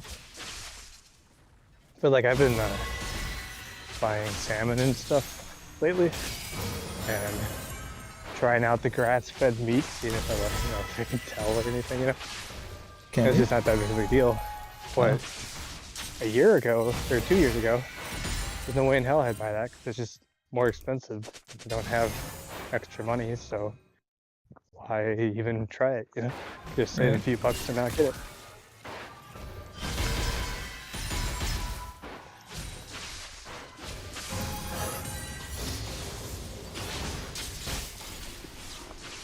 But I still think the minimum wage argument's dumb because, like, I don't know, deliver pizza, like, it's almost a no-skill job, and you can get better at it, obviously, but anybody would if they just did it. Yeah. You just need a car, and that, is an economic burden for many people, but it was for me too when I got a loan. Like I don't know, you spend money to make money. Right. People were saying that's predatory, like, oh, to drive Uber, you gotta have a car and a certain kind of car. So a lot of people got loans out so they could drive Ubers, and then that's like, now you're captured. I'm like, I don't know, that's just kind of how it goes. Like, it's a contract service. I Yeah, don't that's know. the downside of it. The Yeah. upside is you work when you want, What are they gonna Like, do? there's Lend no you a free car? lunch. Yeah. Oh, they lent me a car, but now I have to pay for the insurance on the car in case I crash it. It's like, dude, there's always going to be a downside, right? Like, you just kind of are the way they are.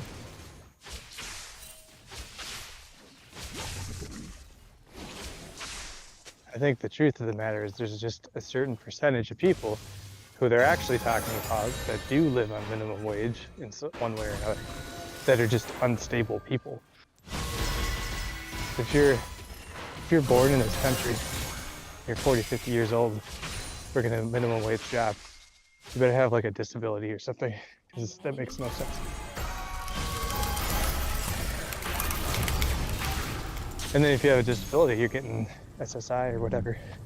So, I mean, I'm sure there's like a lot of problems that go along with that, but it's just not the equivalent of like your run-of-the-mill person making minimum wage because life's unfair or something. Right. Like that's not the norm.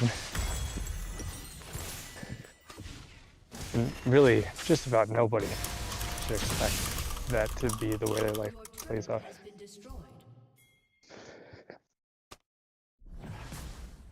Like there was a guy I worked with who was a like supervisor at the pizza shop, and he was like becoming that person because he had a kid, you know, wasn't married to the person. I don't even know if there was like a serious relationship, you know.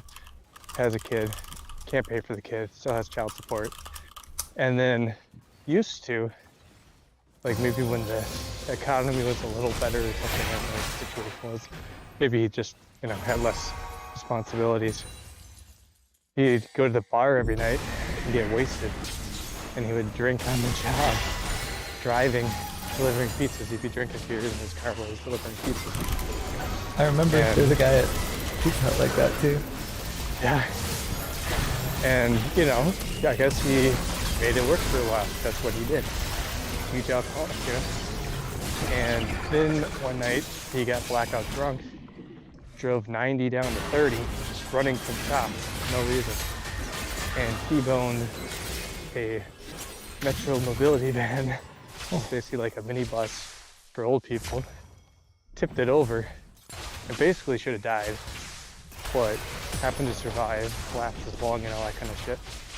So now he's like, you know, physically a little fucked up. It doesn't look like it, but, you know, he's probably got breathing problems or something to an extent. And he can't drink anymore. So now he's a unwilling, you know, sober alcoholic. And he's got all these legal problems. He's still got child support. Yeah. Probably lives at home. Smokes weed all day. And can't keep his job at the pizza shop because he's all depressed, smoking weed every day and not getting to work on time, smoking weed in the store in the middle of a Friday rush, somehow not getting fired for a long time. They finally let him go. It's like, to me, that's the guy who maybe is now working minimum wage somewhere Yeah. because he's completely unemployable, you know? Like, he's not gonna make minimum wage. He should just be like living on disability as moms or something. The dude's just kind of, you know, until he makes better life decisions. He's kind of fucked. He's fucked his own life up, you know?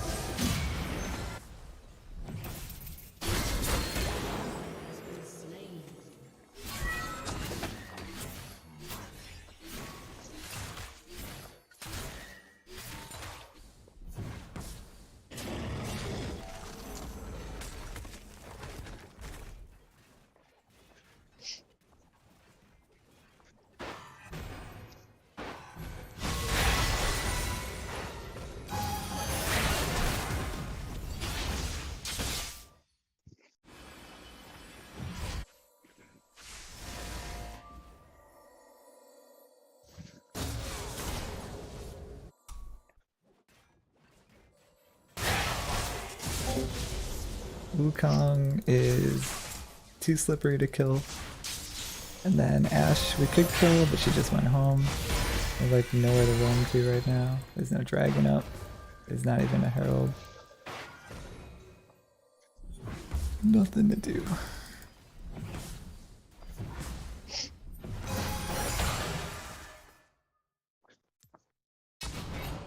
And now bot shoves, so I can't roam down there.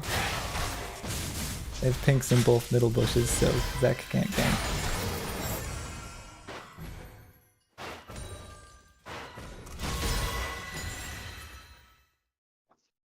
Unless we move the same one. Now it's... See? Jesus.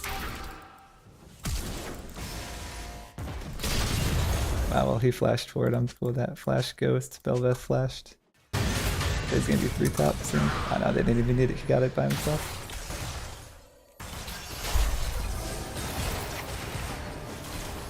This guy's got a lot of CS lead, which is nice. So like, their support roam mid 3 times now, which is fine because bottom has a big CS lead. They should have got more plating than that though. That's kind of a shame. They gotta leave because Belveth is coming.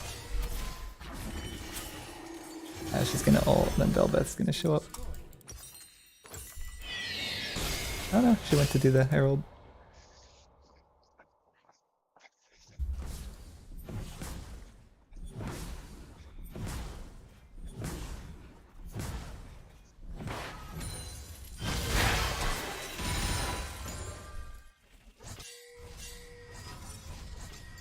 We could get him. He doesn't know I'm here.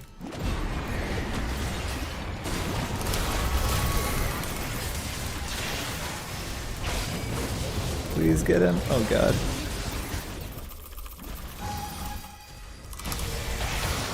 Nice. Oh, guess the wrong direction, but they got it. Nice. At least I forced her to go back down.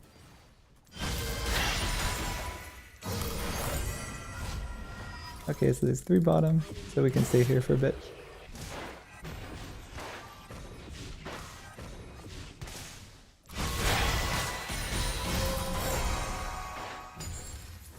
Like the only global is Ash Arrow, and I think she probably used it in the fight down bottom, so she should not have the arrow ready.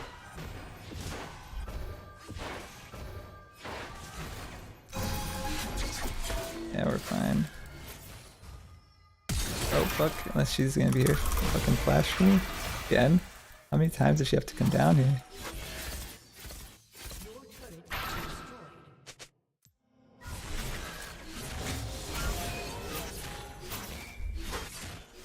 I gotta go because, well, Nami can heal me. Heal me. Thank you. I don't lose this big wave.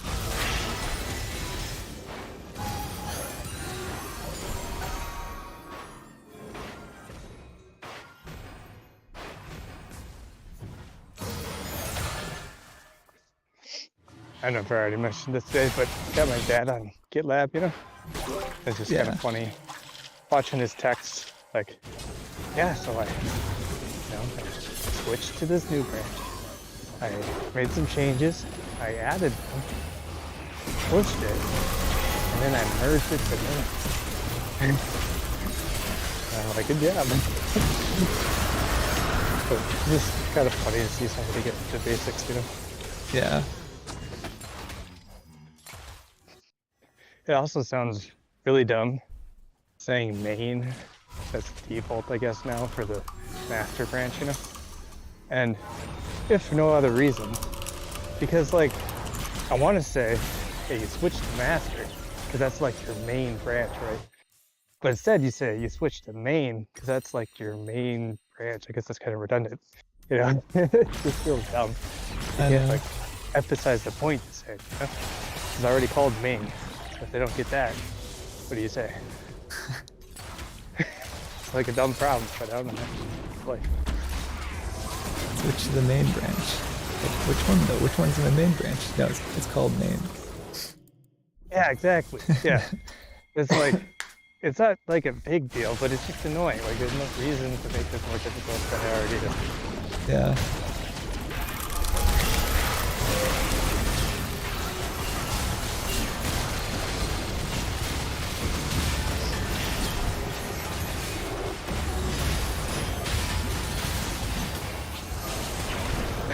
Yeah, I told my dad that. I'm like, I feel really dumb saying main. They made it main because it's all woke or whatever. It used to be called master. That's really what you call it. And he's like, really? That's dumb, you know?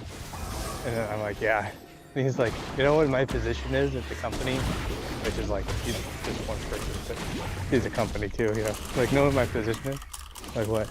It's like master of like solutions or something. And it's like, yeah, no, stupid.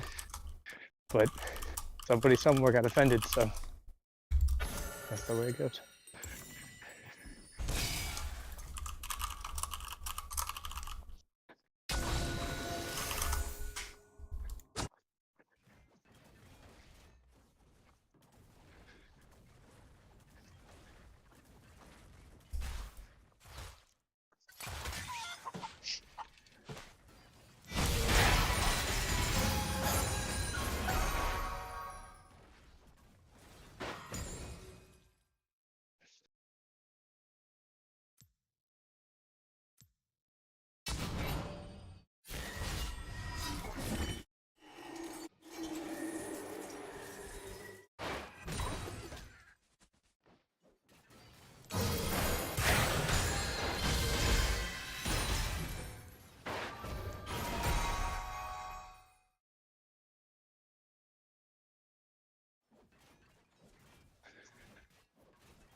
thinking tomorrow, get back on it. Judgments. Ally has been Level 2, Judgments. baby. Yeah. Nice.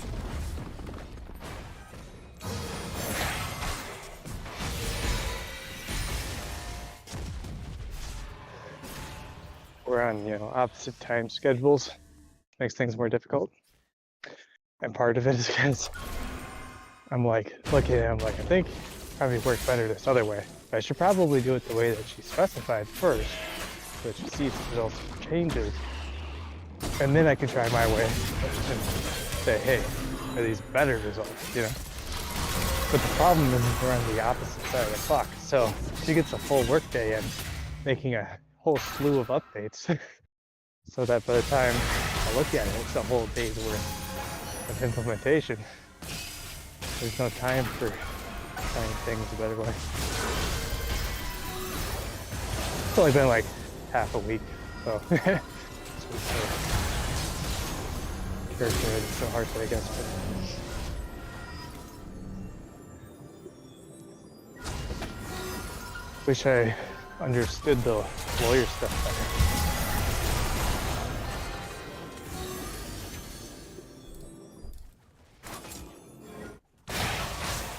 Yeah, I don't even know what judgments would be trying to extract. I guess it's an event of default, so I guess if you're, you've made this deal, but if your company, I don't know if it's just legal or civil to you or whatever, but if you get a judgment against you in excess of a certain dollar amount, that's like too much for you to bear as far as, the people loaning you this money is concerned. That puts you in default. And I think it's just because, I don't know what the real world scenario is, but imagine if you loan somebody $100 million and they get a $900 million judgment. You're like, yeah, no, you ain't getting that back. So I don't know if that's literally what it is, but I think, it stands to reason. Probably the gist of it. One of the cool complications too is that there can be multiple thresholds to these judgments for the same borrower. And that's because sometimes these companies are expecting to make an acquisition. So, maybe your current threshold, $500 million, but once you acquire this other company, after that acquisition, it goes up to, $1 billion or whatever.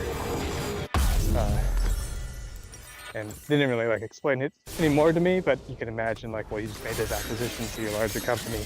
Maybe you can withstand a larger judgment. So, I don't know. That's my extremely limited understanding.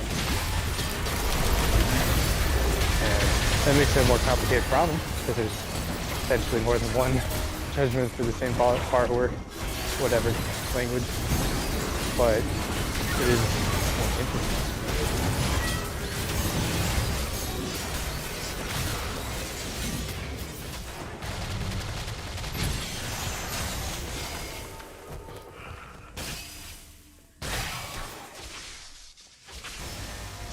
It'll be interesting solving it too, because I'm pretty sure we're not going to be able to do it with pure regex, which will be different for me because I did solve similar types of problems for language with mostly pure regex. Actually, that's not even true. They got so complicated with the margins and fees for SLLs. We have, yeah, that's right. Every time I think about that, I'm like, oh yeah, no, that's super complicated. So it's just a huge bitch, but it's kind of fun because you get to make a few functions that are kind of badass. You're like, dude, this logic's fucking crazy, and it works.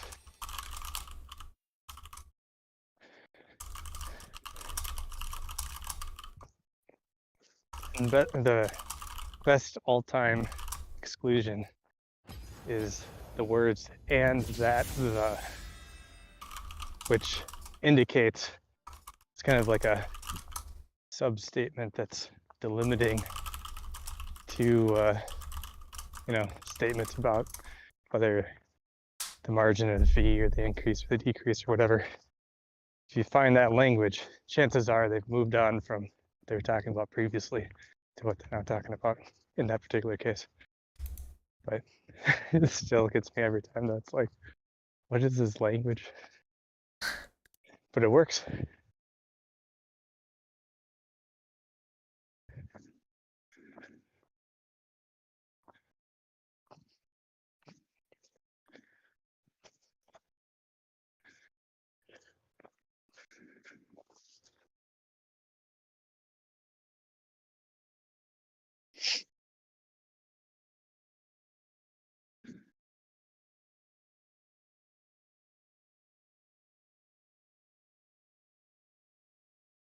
That was like particularly fun though, because I actually got on like a call with Richard, and we just kind of hashed it out. And rather than him being like, oh, this is impossible, and just throwing random, exclusion language at it or whatever, we actually root caused the problem and solved it, right? That is cool. And I don't know, probably spent an hour or two on a call with him, I guess, but didn't spend multiple days going back and forth. Why doesn't it work? Why doesn't it work? Right. So.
Summoner's Rift.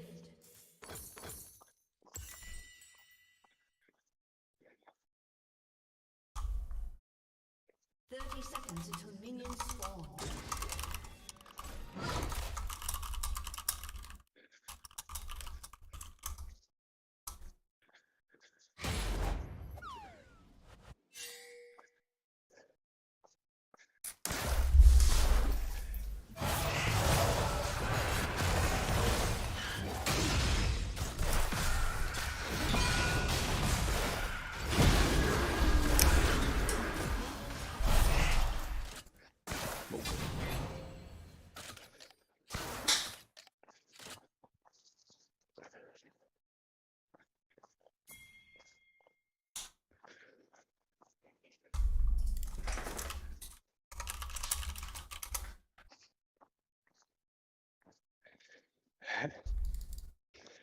I was showing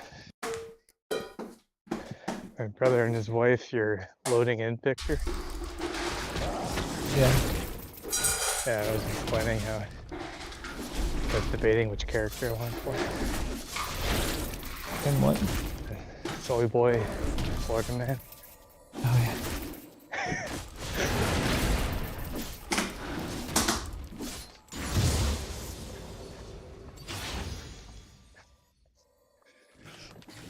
You know, is that Andy's wife? It must be that he's standing with, or? Yeah. That's her for sure. Funny.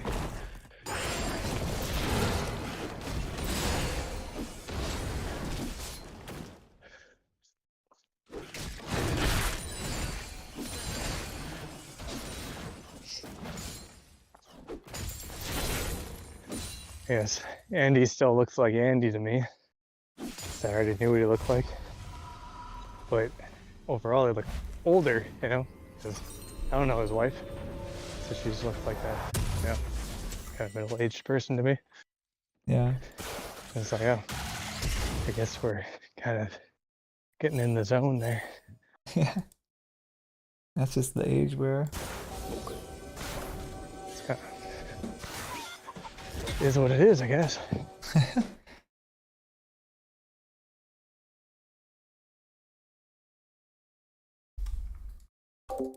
Oh, they didn't help me leash, and then I had like half HP from that stupid level 1 fight that we wanted to do. So if the chickens would have killed me, I had like literally no HP.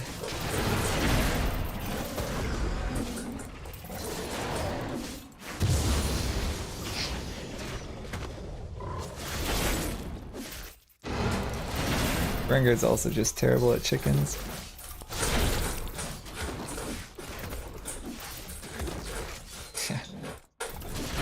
Oh, I don't know if I can contest the scuttle. I think he already got it actually.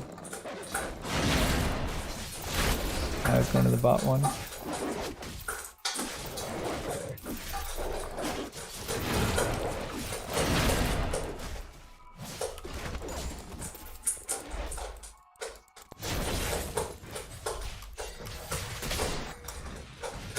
Don't go in, dude. Graves is right down there. What? You saw him.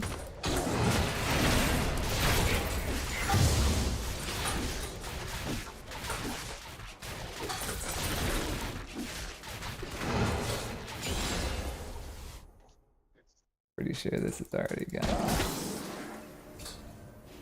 Okay, we can get that over here.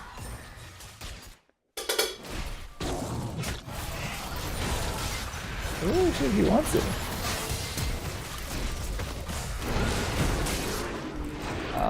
Flash exhaust, that's fine.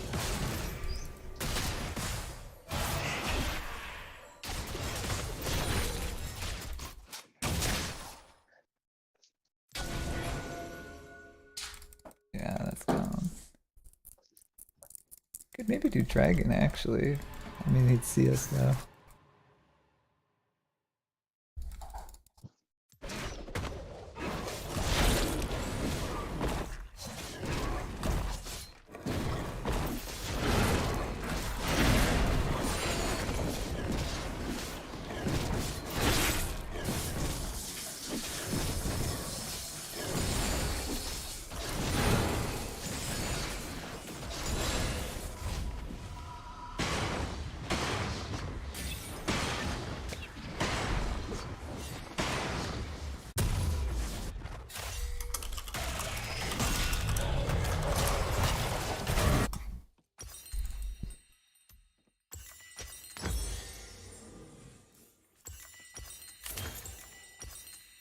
I hate these boots runes.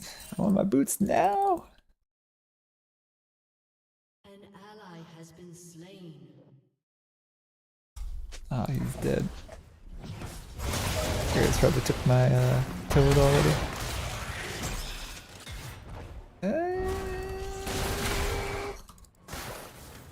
I can get him for sure. He doesn't know that's warded.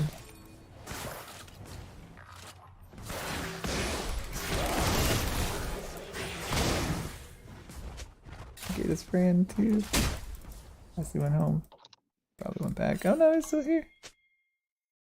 Go on, get this. Oh, he's 6 though, that sucks, and I'm 4. Can't do that.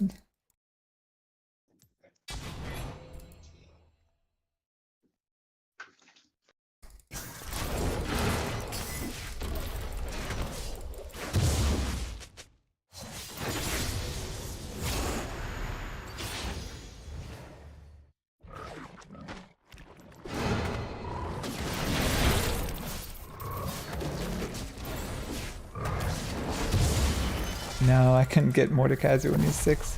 He'll just ult me, and I'm 4. I'd get melted so fast in his ultimate.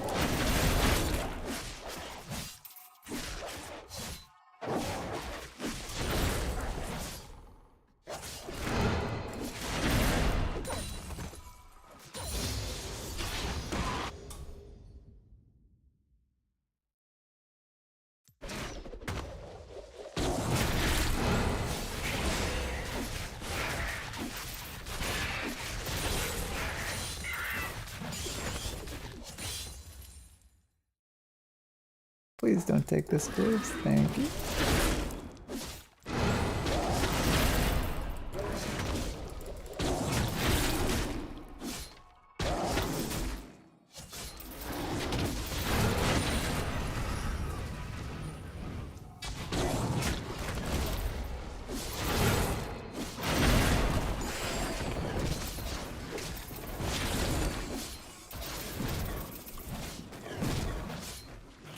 I don't think he'd be doing dragon.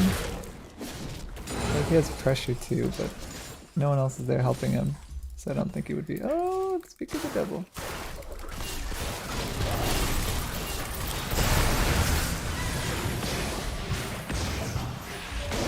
Oh, good spice. The Karthus. Oh, Karthus is gonna ult. I'm dead actually. Unless they can find something to smite. Don't do it, Karthus. Oh, is he dumb? He didn't see how weak I was. Wow.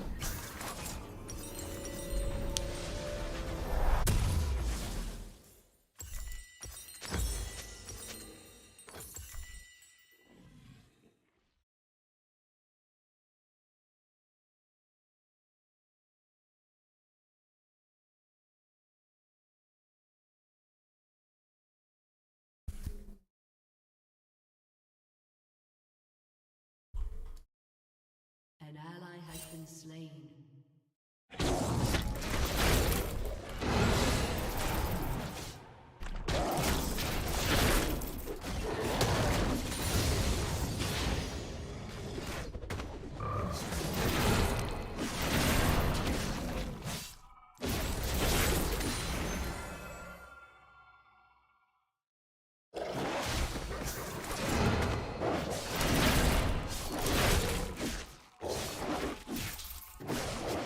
Oh wow, you get a rage from jumping from a bush? That's cool, I didn't know that. Because I know they nerfed his ult. He used to get 4 rage from his ultimate over time too, so you could ult.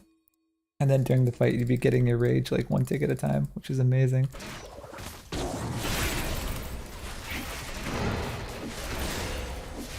It makes sense they compensated by giving him rage out of the bush.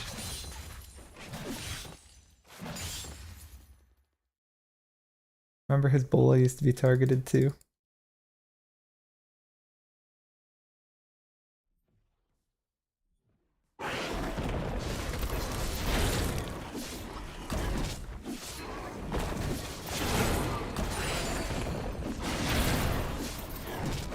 Wait, let me see. Oh yeah. So can you only have 1 purple one per full stack? Is that how it works? And that's why it's purple. I got it there.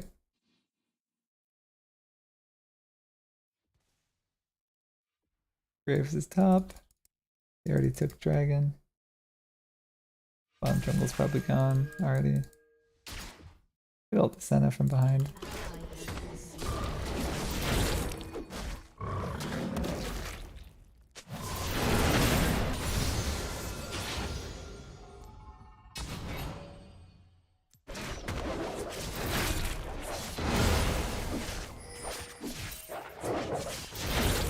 Yeah, it's only one leap stack per stack of 4, right? I can't get 2 leap stacks. Pretty sure. They're weak, but they're not weak enough to blow up. Now if they have heal and exhaust and everything. If they engage, we can do it though. Like if they go on our frenzy, we're just gonna farm under tower. And until I have my mythic, I can't really kill him. Can't blow him up. Oh, Nautilus wants it, maybe. Do you want it, Nautilus? How bad do we want this? I need the exhaust. Karthus. Oh, I live.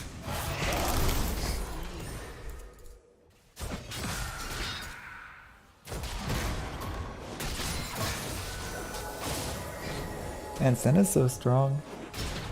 How is the support allowed to auto attack like that? She's gonna kill both of them easy.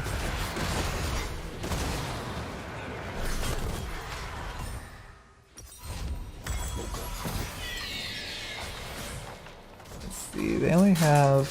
They don't have any CC actually. I kinda need the magic resist because Karthus and Mordekaiser are really strong.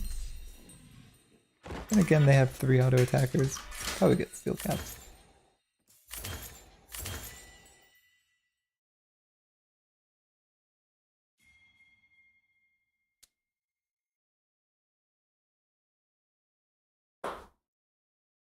Ooh.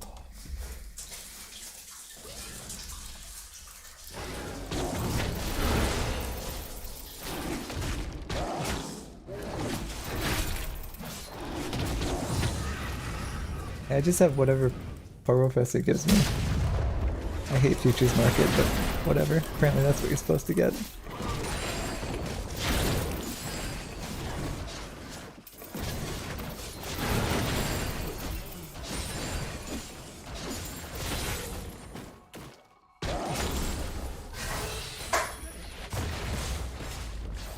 I definitely can't 1v2 that. Looks like they're trying to trade lanes with top, I think. But Volibear's not coming down here.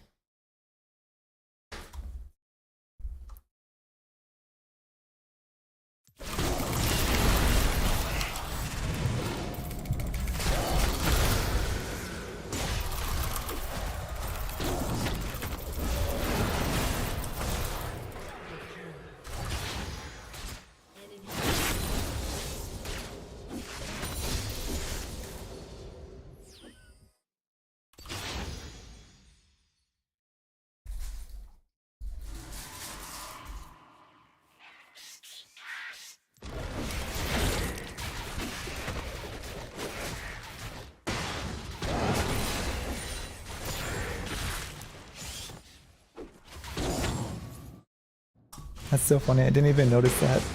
You get the free charge when you jump out of a bush.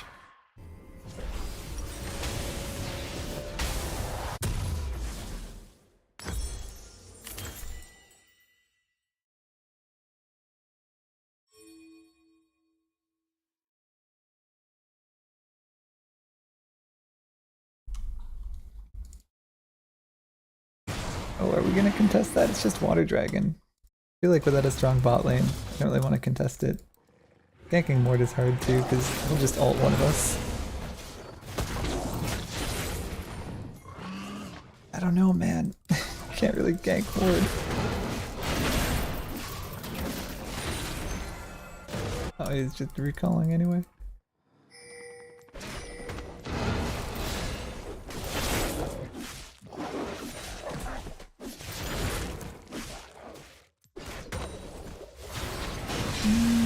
Okay, one's dead. Damn, he missed his shot. Otherwise, we could maybe. If Zero Stone landed, this guy was dead 100%. It's okay.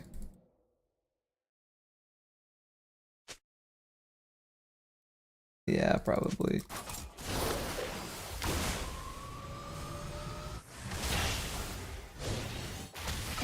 I'm pretty sure you can't Rengar Empowered W Mortal because you can't do it on suppresses. And I'm pretty sure Mortal Ultimate is like a suppress where you can only QSS out of it. I mean, if you could W out of it, that'd be freaking hilarious. Oh shit, this guy wants it. I don't know if I want it. Mord is so strong. Mordekaiser and Malzahar right now, like this meta, is crazy strong. Like, in combat dueling mages.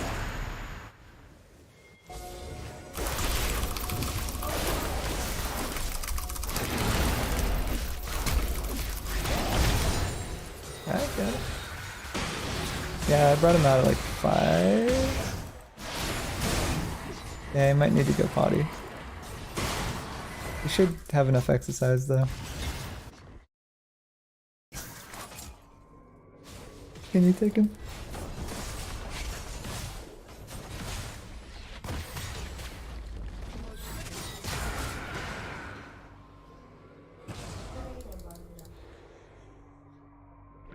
Yeah, but not suppresses. Suppresses don't count as crowd control, and knockups. Suppress and knockup are like special. You can never get out of those.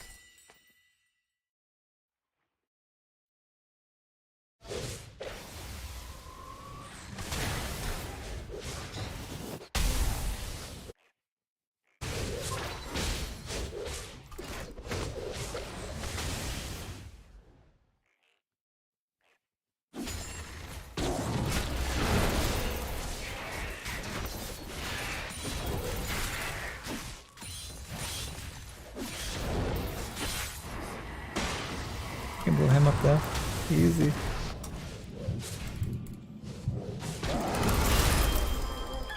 Maybe not easy. Nice shot.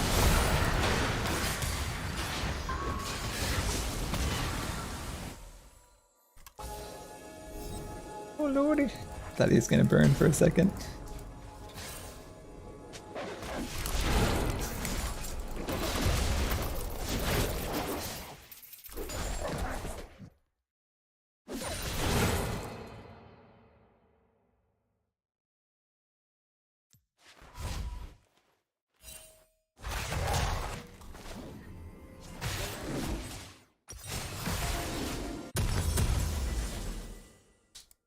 You can W out of Mortal, that's amazing.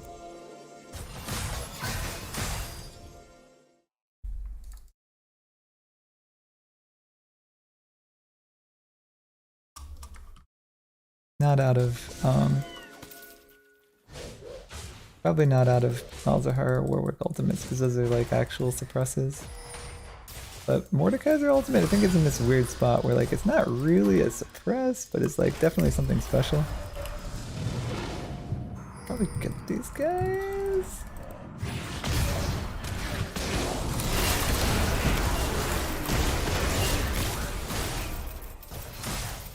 Damn, she's gonna kill me though.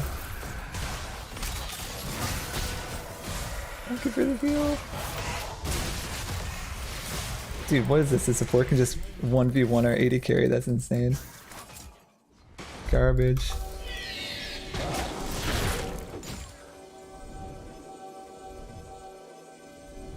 I guess our 80 carry is 1 in 6. That doesn't help.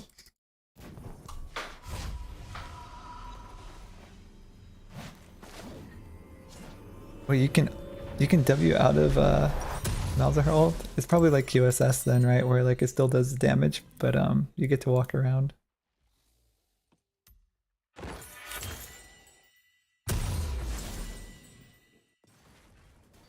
We can't contest dragons with our bot lane this week.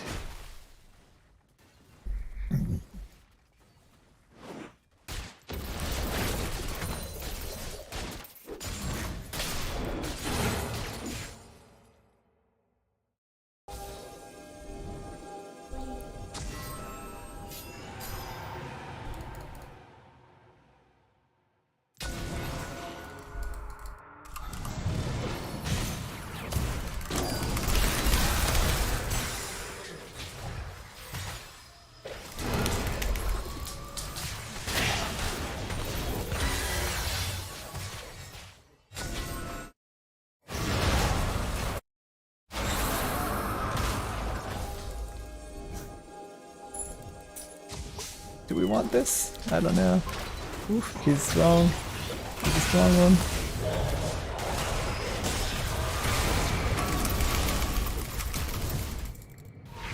Dead. He's not strong.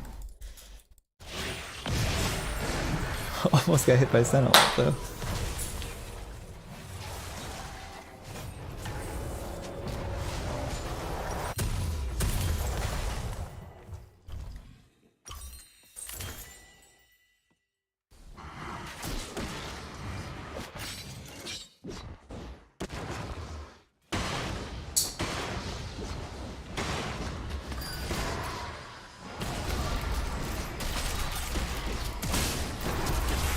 Come back here, dude.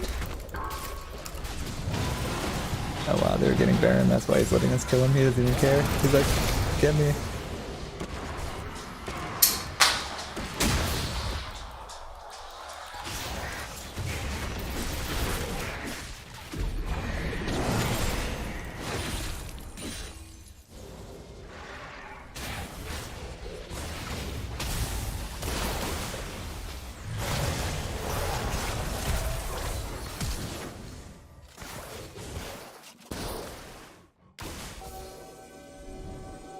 He's going way up.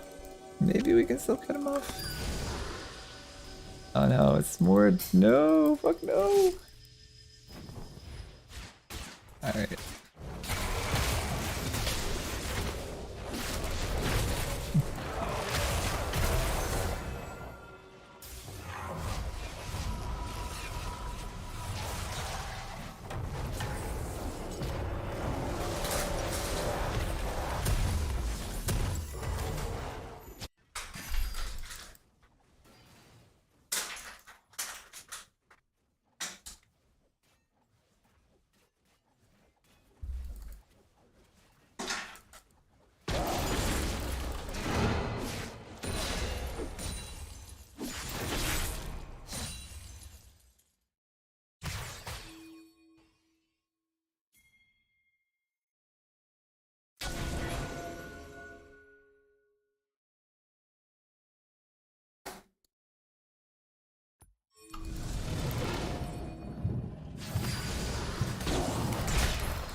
Oh, is this like Caitlyn? No, she's not calling the surrender votes, but she's just AFK farming until we lose. This is how you, like, soft throw the game. You just kind of, like, go up here and do this shit while the game ends.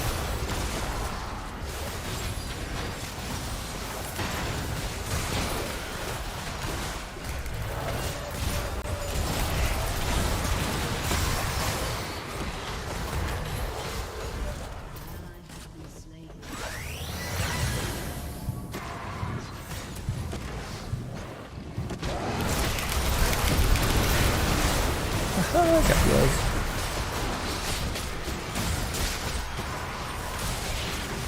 Nice.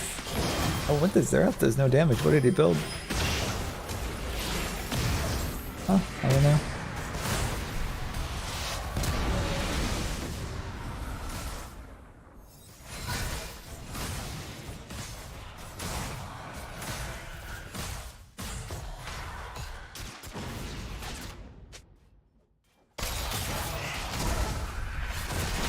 Nice.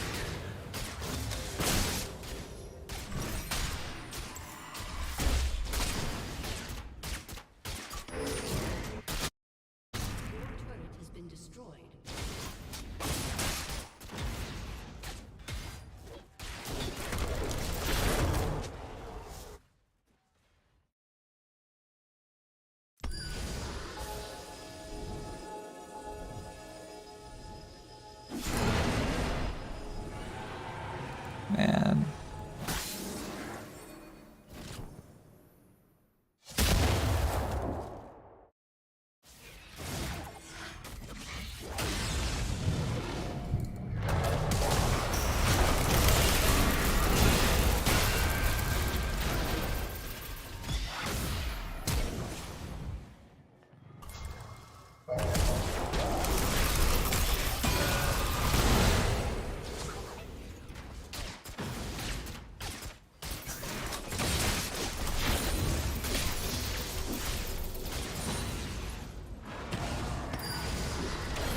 Even if we kill him, I'm dead to his ultimate at this point. I need to smite the chickens or something. Oh shit. He's probably gonna get me. Oh, we're okay. Whew.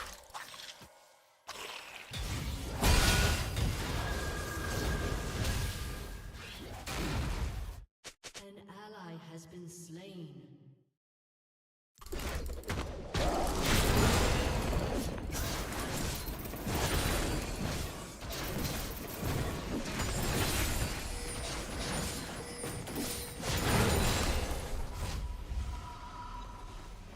I mean, I think it's just over no matter what.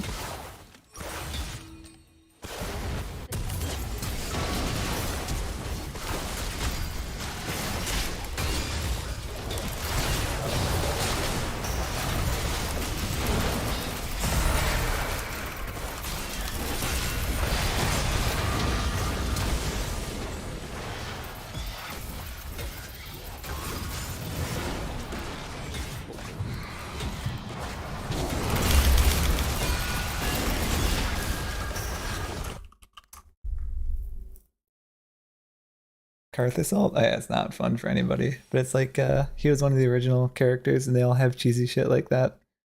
There's like memes about like Karthus just being asleep the whole game, then pressing R and getting a pentakill.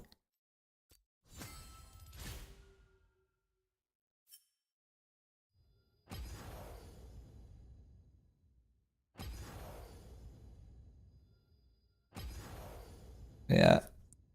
Alright.